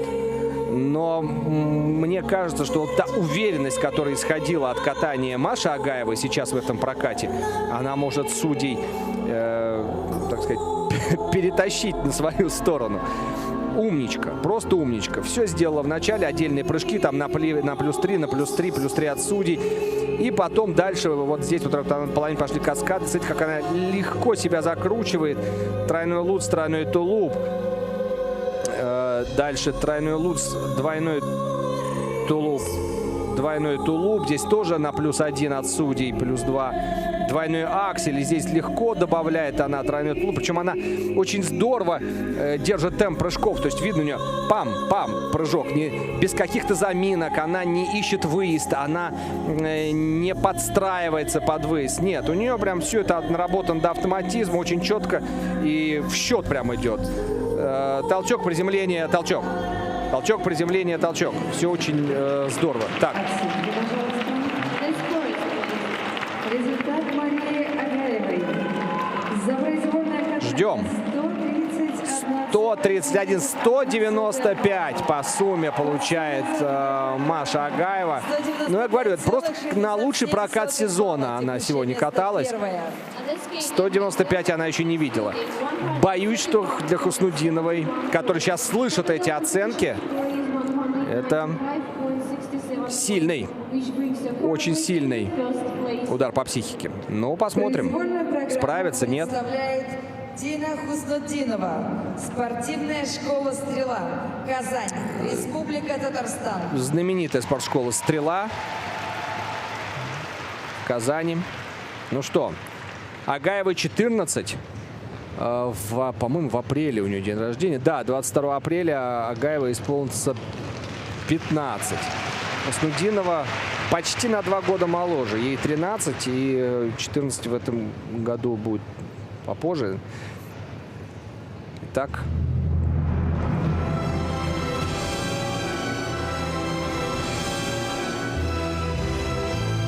Вариация «Лебединое озеро» от Дэвида Гаррета.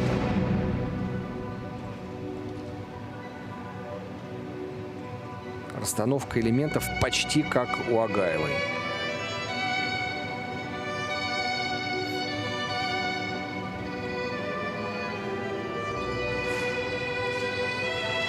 Тройной Ридберга для начала.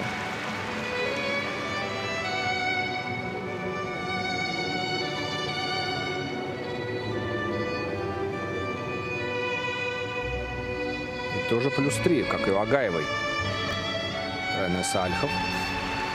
Может быть, не так высоко, но крутка очень хорошая. Вообще по комплекции девчонки, конечно, близки. Тоненькие, изящненькие.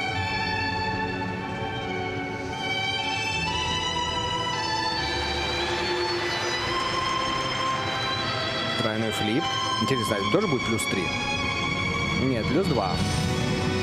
Вот здесь, знаете, вот здесь просто одним плюсом она вот в этом прыжке проигрывает Агаеву. То есть это вообще, ну, как бы, это в итоговой сумме 5 десятых. Но здесь, возможно, будет счет на такие нюансы.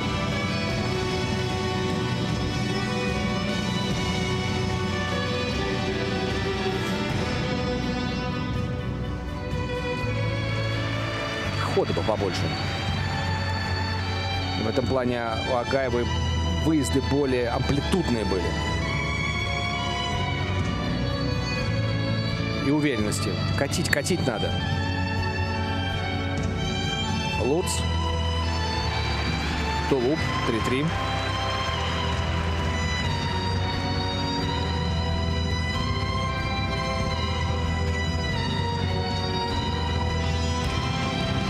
Это очень интересное в законе положение. И тоже выход из вращения, как у Агаевой. Но у той 2 оборотика как бы на пяточке, а здесь 1.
Ой-ой-ой, ой-ой-ой.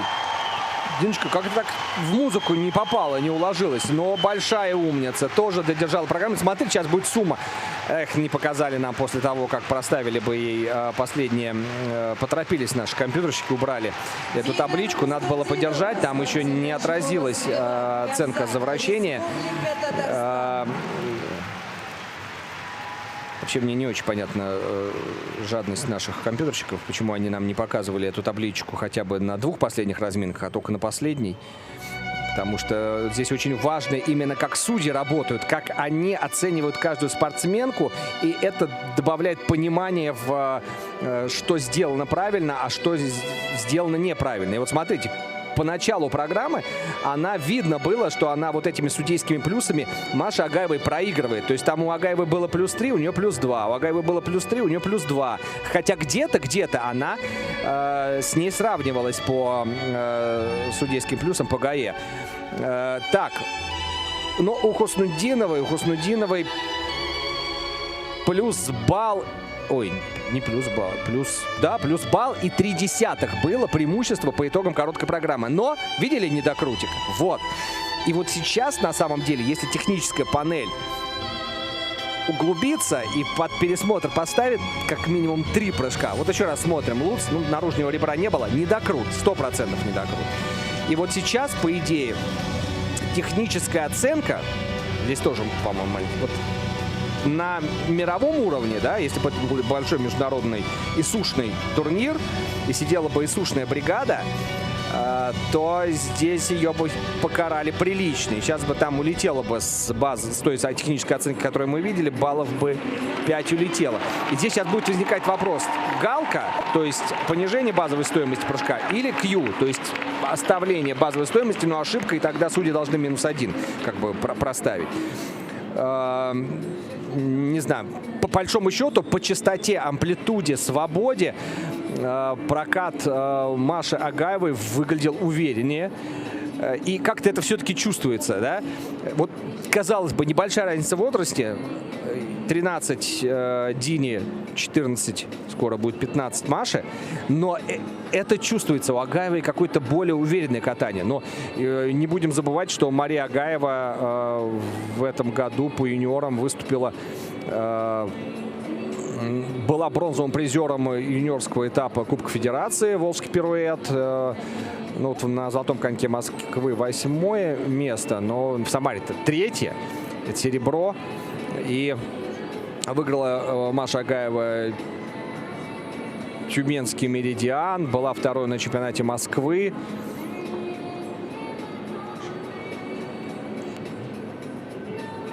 Ну что же, но про Дину тоже хочется сказать чуть-чуть добрые слова. Хочется поздравить ее тренеров Надежду Заякину и Алию Халфину. Ох, сейчас какая работа идет в технической бригаде и в судейской бригаде. Мне кажется, что это все-таки не в ее пользу идет работа. У Агаевой за технику 70.06. За компонента 61.65. Мне кажется, что и компонентами Агаева, по идее, превзойдет Хуснутдинову. Но второе место. Хотя почему я так тороплюсь? Может быть и первое. Оценка за произвольную у Агаевой 131.71. Общая 195.67. Для Агаевой суммы рекордные. Для Хуснутдиновой, ну вот у нее был на первенстве Казани 189 и 190 на зональном первенстве Уральского и Поволжского. Ой, боюсь, не дотянемся. Или спасет короткая программа, баллы 0,3. Но мало. Но с другой стороны, друзья, мы увидели очень красивые, классные программы. И качественно исполненные, и сложные, да. Поверьте мне, что с уровнем таких программ они бы на Европе могли бы посоперничать. Ну, понятно, что это юниорское катание. Но все. 129,8 балла. Все, расстроилась. 129,8 балла, она вторая. 34 балла. Хотелось уже первого.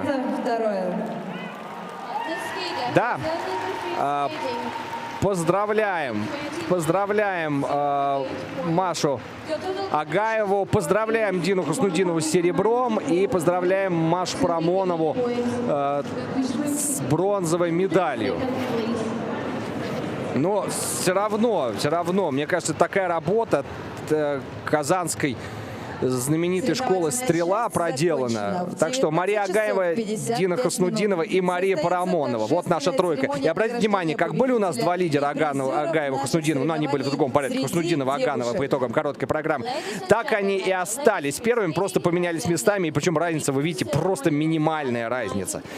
Ну и, конечно, сейчас очень обидно Даше Каревой. Она 0,3 не смогла дотянуться до бронзы. Но тут вот это вопрос абсолютной субъективности. То есть это просто оценка компонента, который сыграл за Парамонову. Так решили судьи. А Марию Парамонову поздравляем с бронзой. ЦСКА, знаменитая школа ЦСКА, возвращается отсюда с игр «Дети Азии» с медалью. Ну что ж, дорогие друзья, прощаемся с вами. Поздравляем девочек. Спасибо им за это замечательный праздник фигурного катания. И следим за фигурным катанием на этой неделе. Очень много событий в мире, в России. Так что любим фигурное катание. С вами был Андрей Журанков. Счастливо.